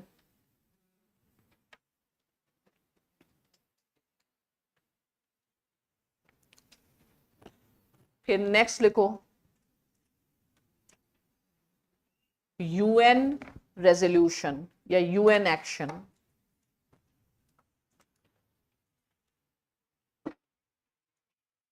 UN action में तब आता है जब कोई सब काम कर लेता है, जैसे भारतीय पुलिस, ठीक है, एकदम बाद में आराम से आते हैं यूएन एक्शन। तो यूएन एक्शन में लिखो UN security council brought resolution number 242, एक 141 इंपॉर्टेंट, एक 242, वो यूएन जनरल असेंबली का, ये यूएन सिक्योरिटी काउंसिल रेजोल्यूशन 242। अब 242 के फीचर्स पता होने चाहिए। पॉइंट नंबर 1 देखो, withdraw from all occupied territories.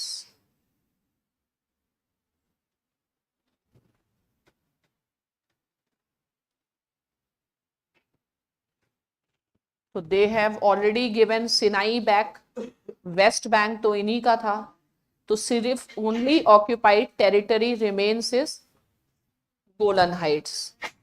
अब Golan Heights Syria want at any cost, because that will be much easier for them to send the terrorists their support, and for Israel's security Golan Heights is very important because it is a sort of a mountain. They can keep a watch on the developments which are happening in southern Lebanon, so it will not give. और ऐसे because ये सब colonial territories हैं, this is all Ottoman Empire, so no country has actually control भी है, मतलब ऐसा कोई claim भी नहीं कर सकता है। At that time it was under Syria, but Syria was a French mandate. Okay, तो अब हम आगे चलें। एक तो इनसे कहा जा रहा है लैंड को, अब ये पेपर्स में देखोगे ये रेजोल्यूशन बार बार वो रिफर करेंगे क्योंकि ये मेन है, ठीक है। Next is they knew, matlab they were having some defense pacts with each other, so Israel understood that they are preparing for attack and they have a strong intelligence also, so before they attacked it was better. तो अब हम आते हैं इसका दूसरा क्या है, ये तो इजराइल के अगेंस्ट है कि withdraw from occupied territories. Next Israel के फेवर में है, लिखो right, all claims of belligerence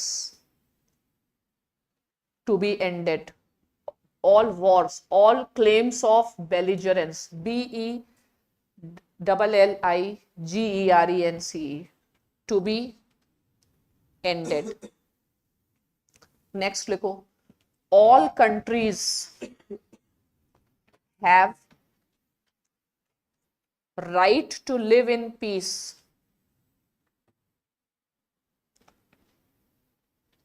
with recognized boundaries.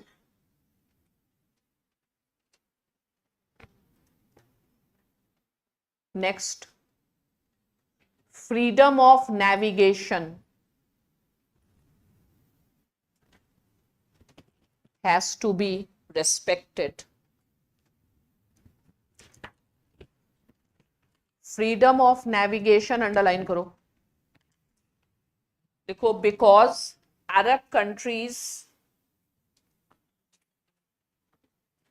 they always block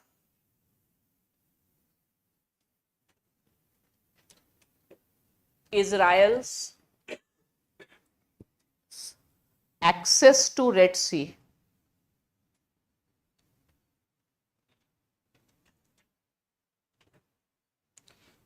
देखो, Israel's only port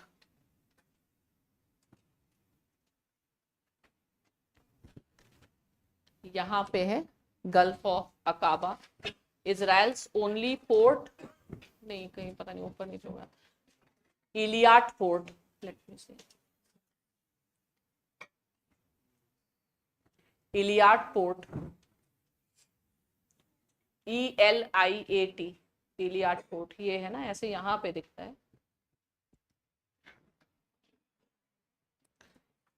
तो इसलिए freedom of navigation. Next issue है just settlement of refugee issue.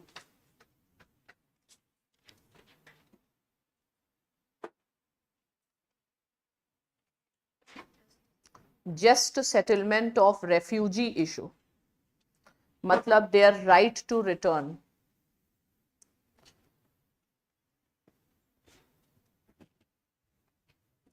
which Israel does not accept. Fine. Next is territorial inviolability of every state.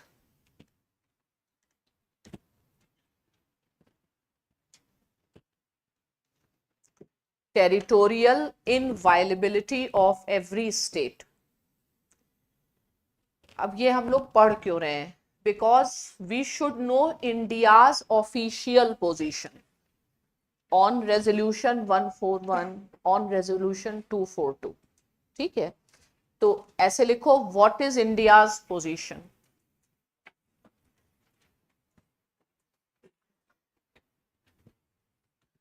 लिखो, India supports UNSC resolution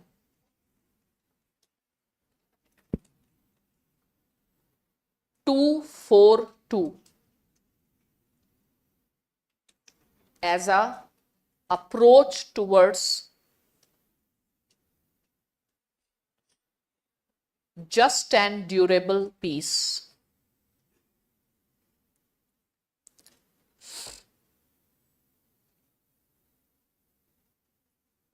ठीक है, अब लिखते हैं फोर्थ अरब war. Next लिखते हैं fourth Arab Jewish war.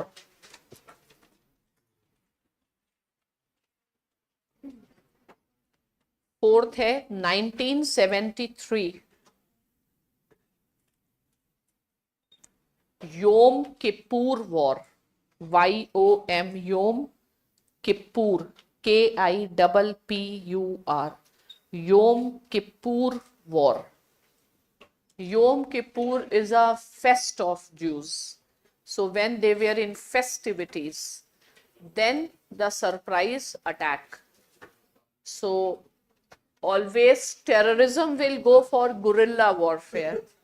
Guerrilla warfare techniques include surprise attack. So gone for surprise attack. Underline करो Yom Kippur War. Underline करो Yom Kippur.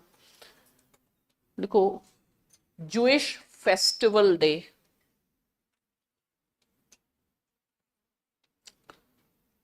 That is why 7th October attack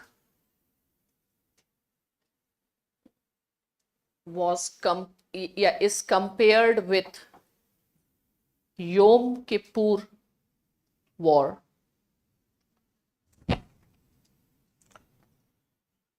It was also during another Jewish festival.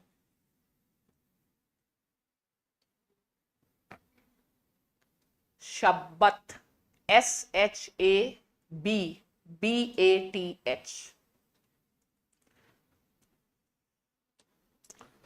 ठीक है, SHABBATH, शब्बात वाला. ठीक है, अब यही है कि you can never be casual. सावधानी हटी और दुर्घटना घटी. तो कैजुअल स्कोप नहीं हो सकते हैं. ठीक है, हाँ वही, इसलिए तो there is no scope for all this things. Arrow करके लिखो. लिखो in both wars Israel was caught, inverted commas में लिखो, off guard. Off guard. ठीक है, अब इसमें एरो करके लिखो. known as surprise attack. But surprise attack क्या है? फेस सेविंग बाय इजरायलीज है.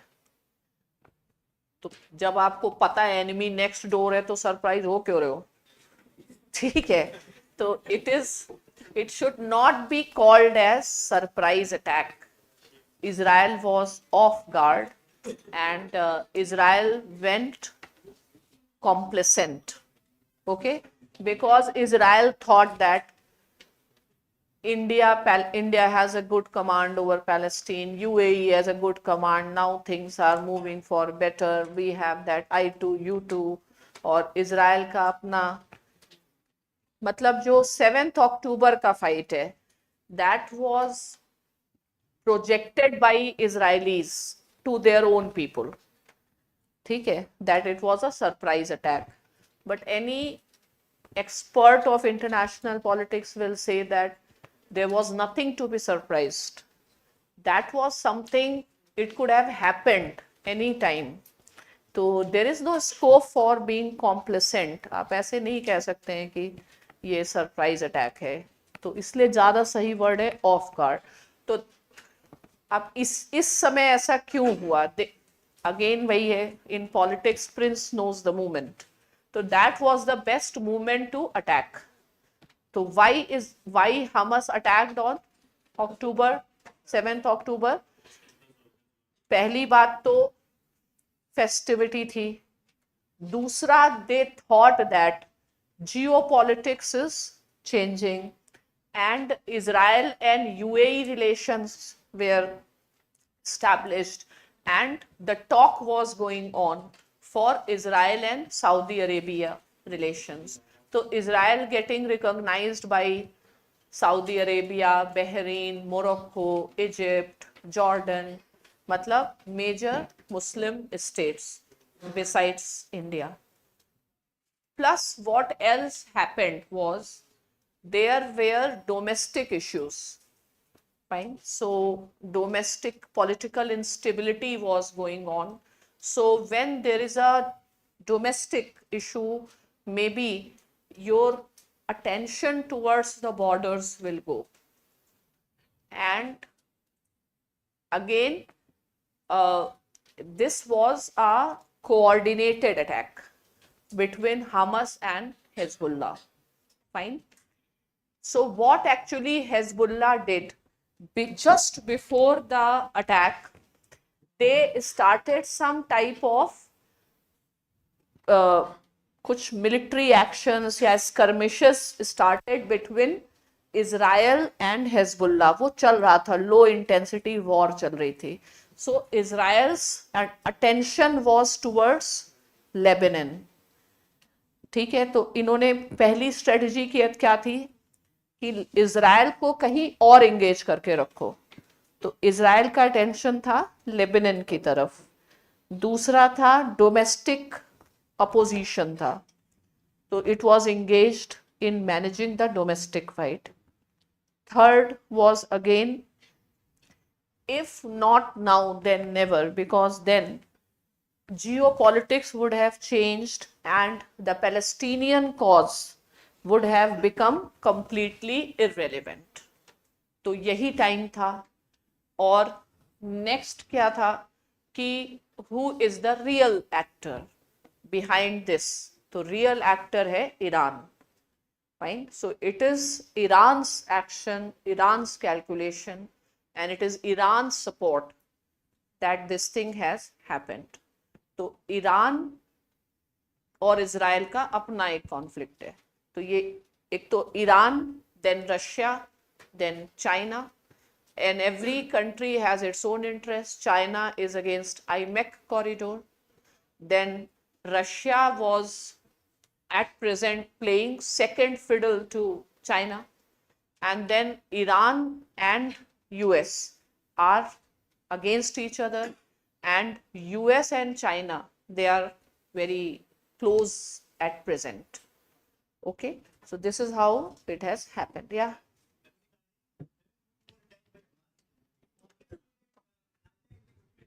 What?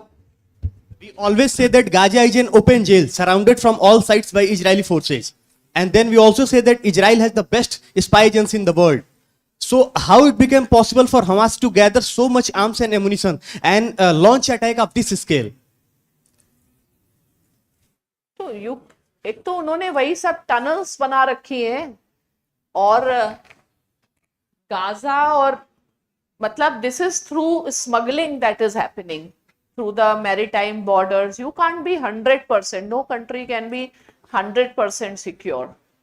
तो there is always a scope.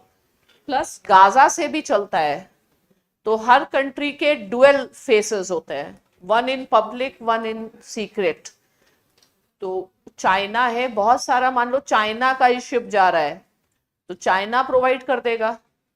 You don't know ना हु इज प्रोवाइडिंग, बट वही है, स्मगलिंग तो है. And through the tunnels these countries have been providing. तो चाइना है, रशिया है, ईरान है. ईरान तो main country which is providing. चलो, yeah.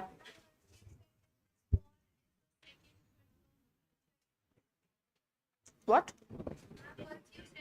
Second theater. हाँ, तो because Russia wants to shift the attention. War में क्या करना होता है? एनिमी का अटेंशन कहीं और करना होता है. इसीलिए जब तुम आंसर लिखते हो तो एग्जामिनर तुम्हारा एनिमी है, इसीलिए क्या करना होता है? अंडरलाइन कर दो, स्कॉलर का नाम लिख दो, ऊपर कोटेशन लिख दो, उसको मेन चीज तक पहुंचने ही मत दो.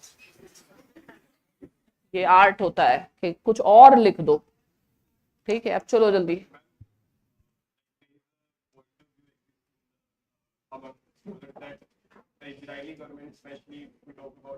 हाँ, वो कहते हैं कि इन्होंने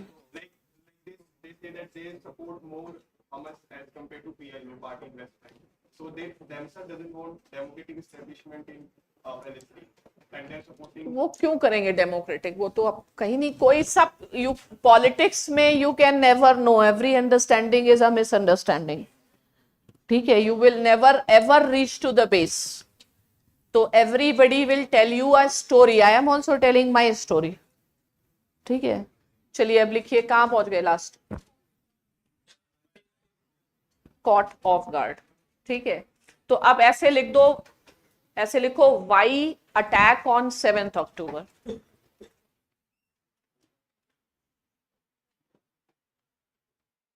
डिफरेंट रीजंस आप दे सकते हैं.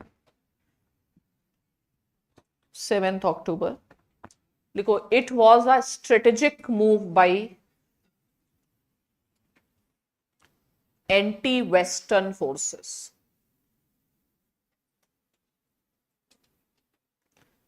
Anti-Western forces means Russia, China, and Iran.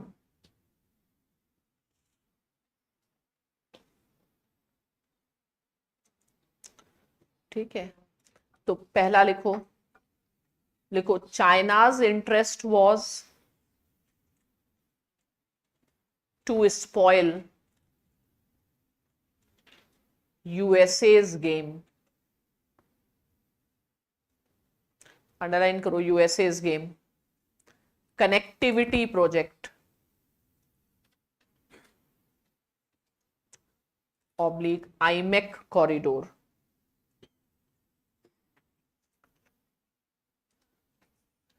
Next लिखो, China want US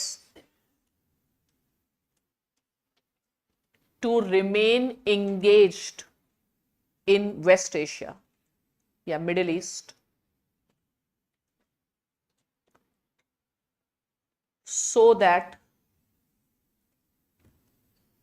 it cannot, it does not focus on rebalance या एशिया पाइवट, एशिया पाइवट पे ध्यान ना दिया जाए, या free and open Indo Pacific पे ध्यान ना दे यूएस, वहीं पर एंगेज करके रखना है. ठीक है, अब नेक्स्ट लिखो, रशियाज इंटरेस्ट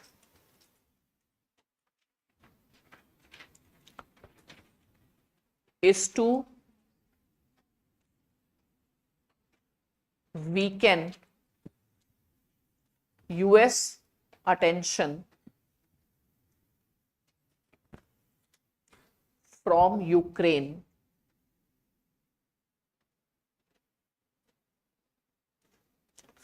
अब लिखो ईरान's interest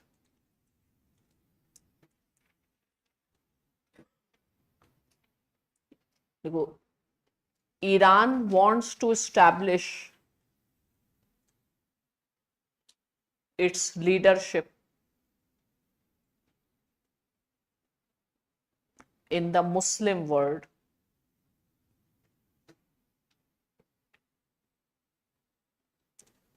अंडरलाइन करो, leadership in the Muslim world.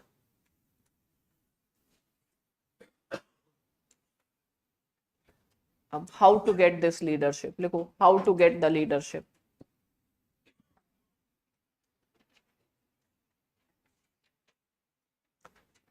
First, Palestinian cause.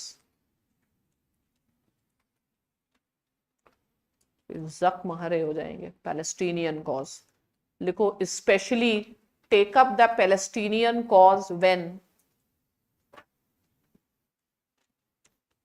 it has become orphan.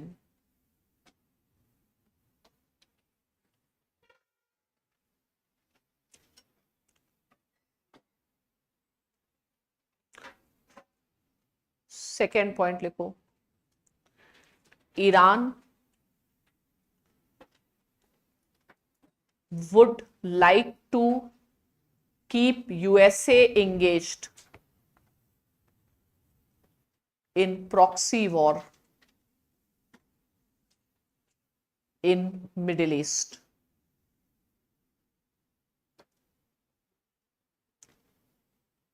अब नेक्स्ट लिखो, Iran can position itself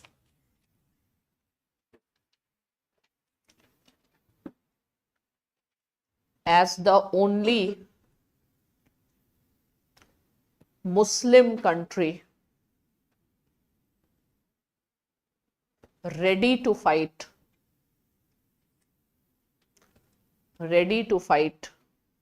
neck to neck for preserving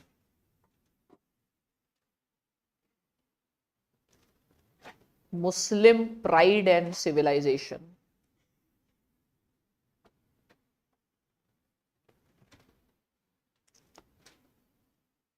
अब लिखो, it would like to show that GCC countries, gulf वाली जितनी countries हैं, are American puppets ready to compromise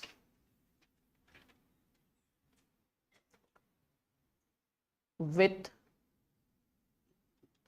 the Westerners, destroying Islamic values. इसमें इस Iran को सबसे फायदा हो जाएगा और ईरान का न्यूक्लियर वेपन को सब सपोर्ट कर देंगे. ठीक है.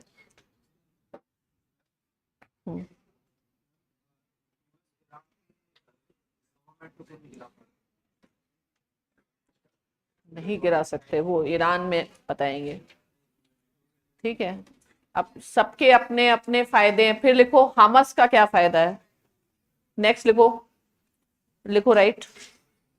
Hamas was also losing relevance. Hamas was also losing relevance.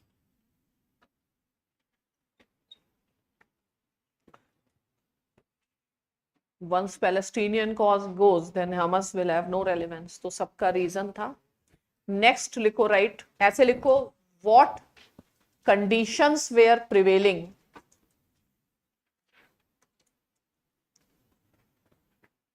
before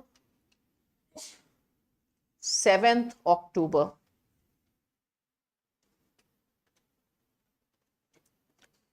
Point number 1, normalization of relations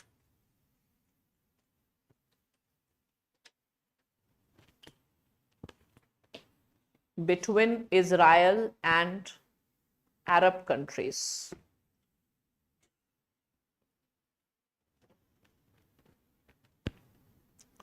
So Israel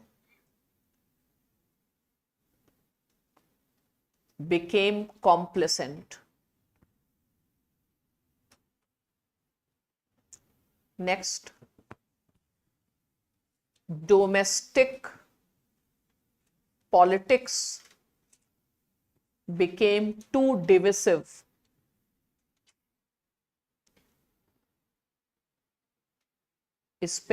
divisive हो गया, especially opposition to Netanyahu government.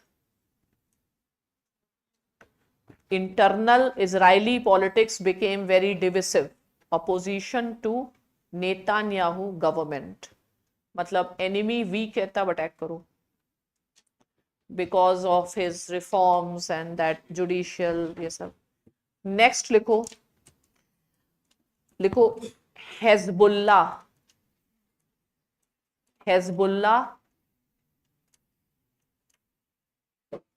kept Israel engaged in minor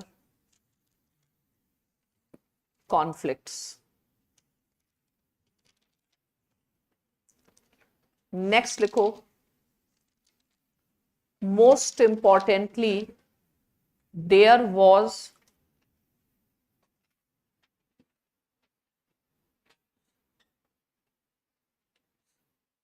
the growth of another terrorist group in West Bank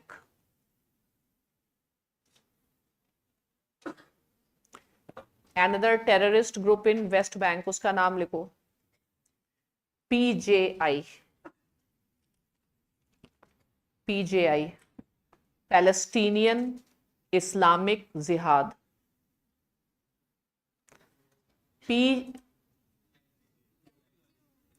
PIJ, Palestinian Islamic Jihad. Arrow करके लिखो, kept Israel engaged in West Bank.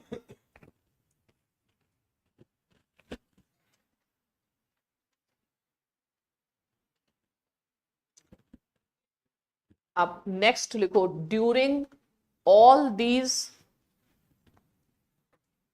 skirmishes, SKIR, skirmishes, Hamas maintained calm.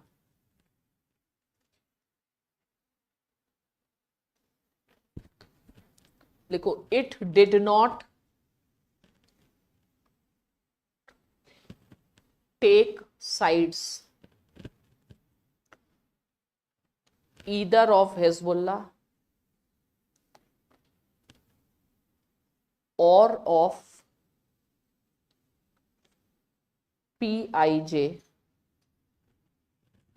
ठीक है, इन्होंने कोई statement कुछ नहीं दिया, कुछ इनके साथ सहानुभूति कुछ नहीं करी.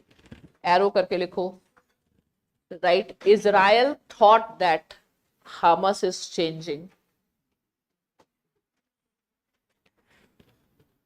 को लगा कि Hamas में चेंज आ रहा है, so they got complacent.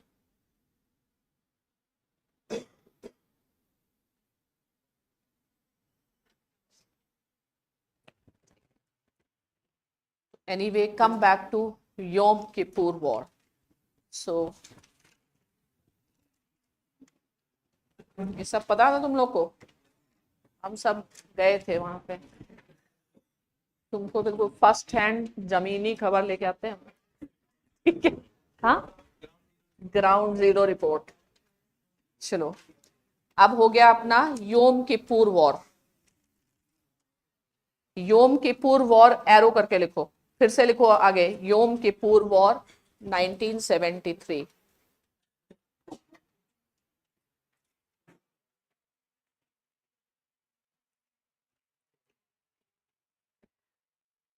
इसमें लिखो, since Israelis were caught off guard.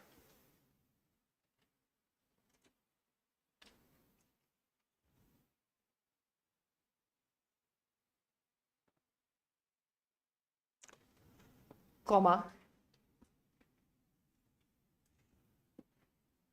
Egypt, right, they suffered heavy casualties.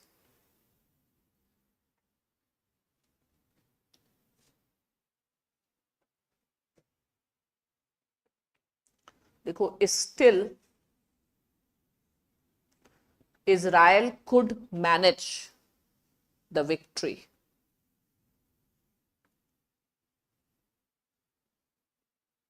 But at a huge cost.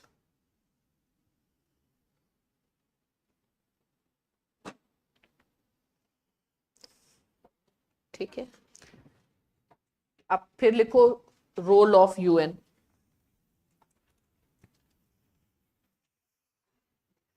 UN वाले फोन करके पूछते हैं सब हो गया, अब हम लोग आ जाए.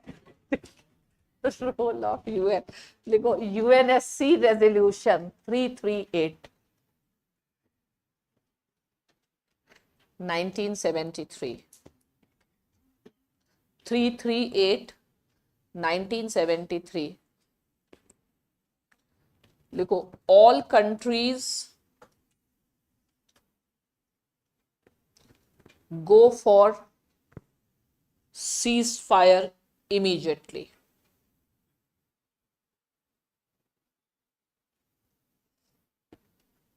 Next, resolution mentions that all parties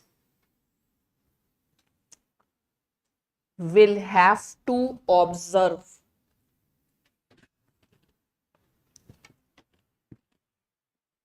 the UN resolution 242, bracket में लिख दो, 1967 में था, 242 को एडहर करें, for achieving the just and durable piece.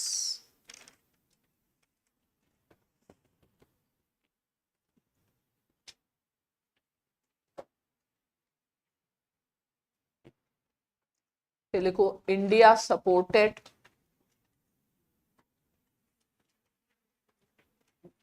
UNSC resolution and favors right of all countries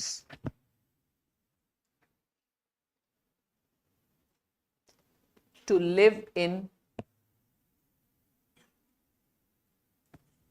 peaceful neighborhood.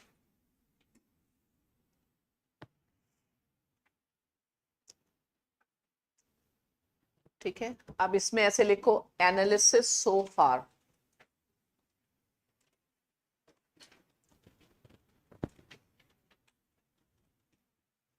लिखो right, the Arab Jewish conflict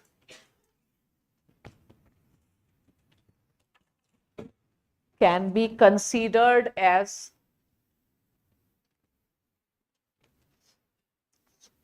a proxy war between USA and USSR, right? Though Israel kept on winning the wars,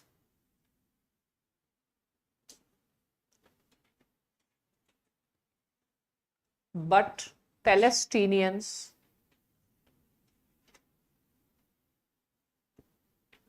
kept on gaining sympathy. अब इसका मतलब हो गया, देखो USA's military victory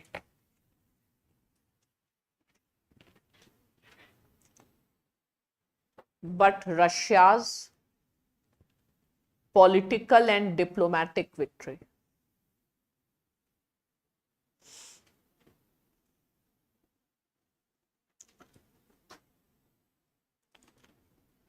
अब एक sub heading लिखो, changing geopolitics of West Asia. Changing geopolitics of West Asia.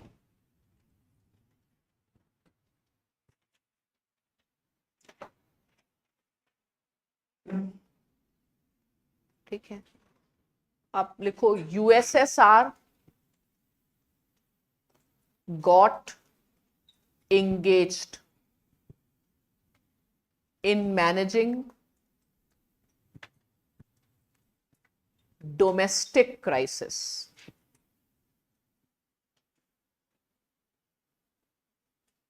Second point, USA started paying greater attention in the Middle East.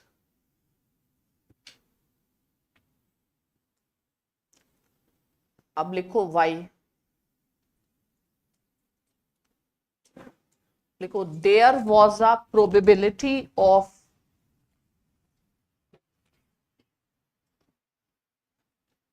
US losing a stronghold over Iran. Strong hold over Iran underline करो। देखो a possibility of Islamic revolution.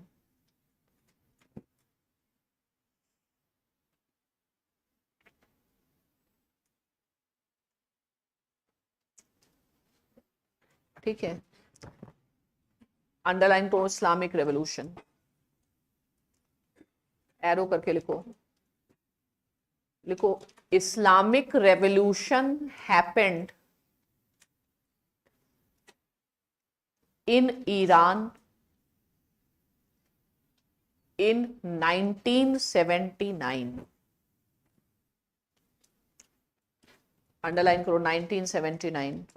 देखो, the beginning of new phase of geopolitics.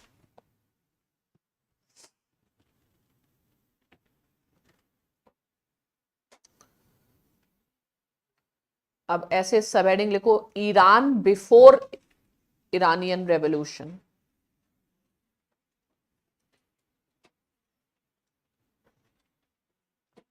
Iran before Iranian revolution 1979. लिखो, Iran was US ally.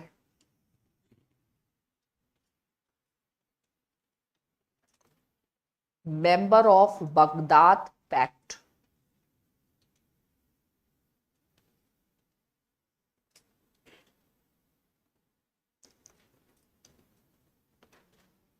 Baghdad Pact. लिखो, Iran has huge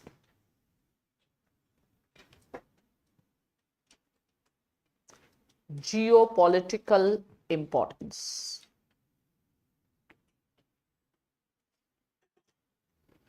लिखो, why?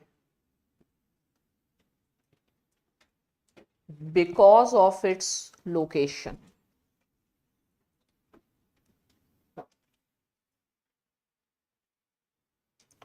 Location underline करो. लिखो, Iran touches Caspian C as well as Persian Gulf.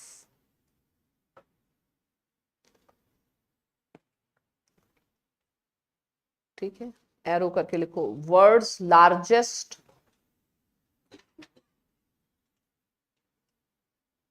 Source of oil and gas.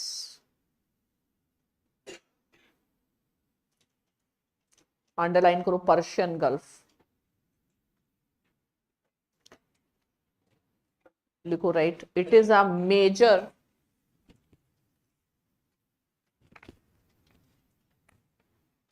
Trade route.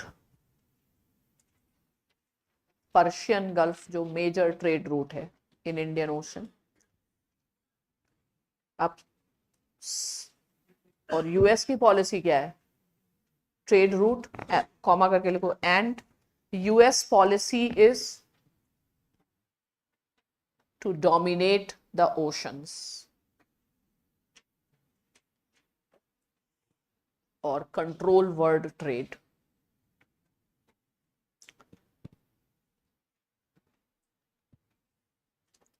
अब लिखो, importance of Caspian Sea go beyond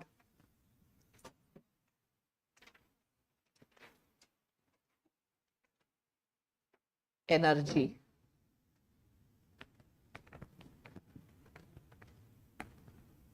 It is a landlocked sea.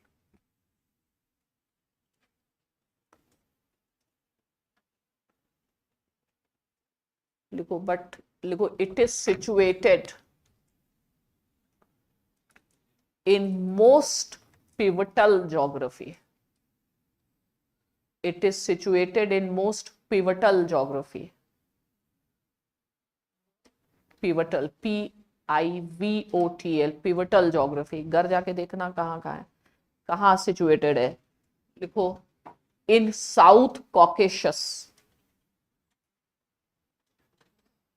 South Caucasus, Armenia, Azerbaijan, ये सब जो reason है, ठीक है, Turkey, Georgia. ठीक है, एरो करके लिखो, 10 significant for controlling Russia.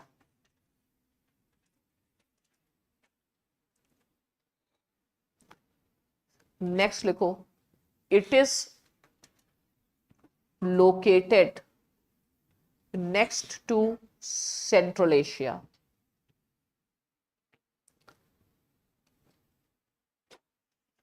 Again very important for hegemony. फिर लिखो कंट्रोलिंग रशिया.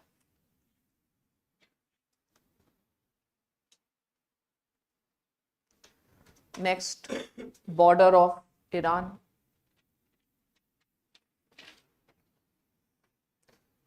ठीक है.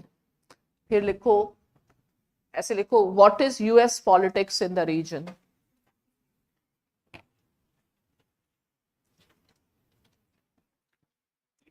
US politics in the region. Caspian वाले में पॉलिटिक्स क्या है? पॉलिटिक्स है, एरो करके लिखो, beggar thy neighbour, not beggar thy enemy. Beggar thy enemy policy. Beggar thy enemy policy. Enemy कौन है? रशिया. ठीक है. लिखो how, by developing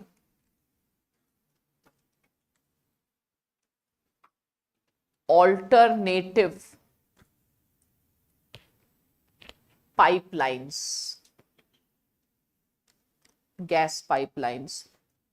For example, Baku, BAKU. Baku is a capital of Azerbaijan. Baku, Tbilisi, TBILISI. Tbilisi is a capital of Georgia. Baku, Tbilisi, Seyhan, CEYHAN, Seyhan pipeline. Seyhan is in Turkey. ठीक है. तो alternative pipelines बहुत सारे project है, तो इसलिए Caspian सी वैसे ही important है और ईरान अपने आप में इंपॉर्टेंट है. ये हो गया एक first part, importance of Iran. तो US would like to have control over Iran at any cost. अब नेक्स्ट एक दो इंपॉर्टेंस और लिखो ईरान के. लिखो ईरान हैज, या Iran has been the first superpower in the world.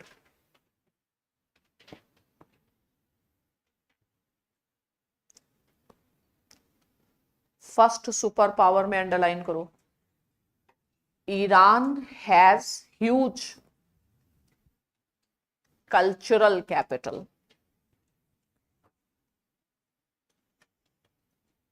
Bracket में लिख दो Persian culture. Persian culture. Next लिखो leader in the Muslim world.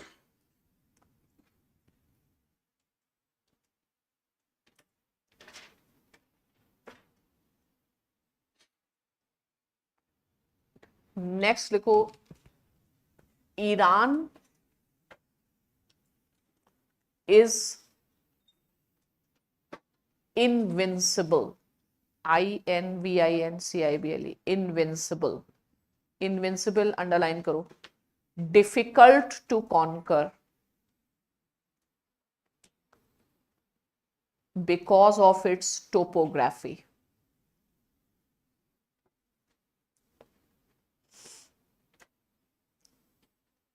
Topography underline करो. ईरान इज सराउंडेड, मतलब जो ईरान का मेन पॉपुलेशन सेंटर है, Iran is surrounded by geographical barriers.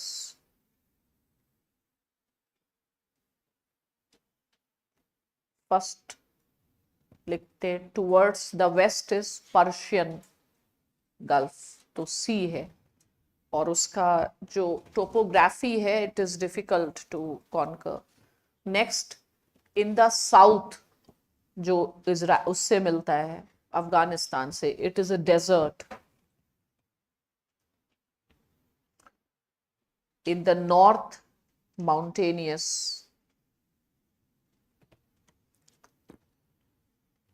लिखो right, the only place to enter Iran is through Iraq.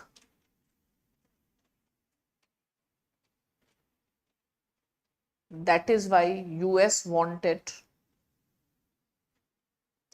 That is why US wanted to have control over Iraq. तो कल से map लाओ, अपना मैप देखते रहो, ठीक है? मैप रखिए और ये सब के लोकेशन थोड़ा ध्यान में रखिए, ओके?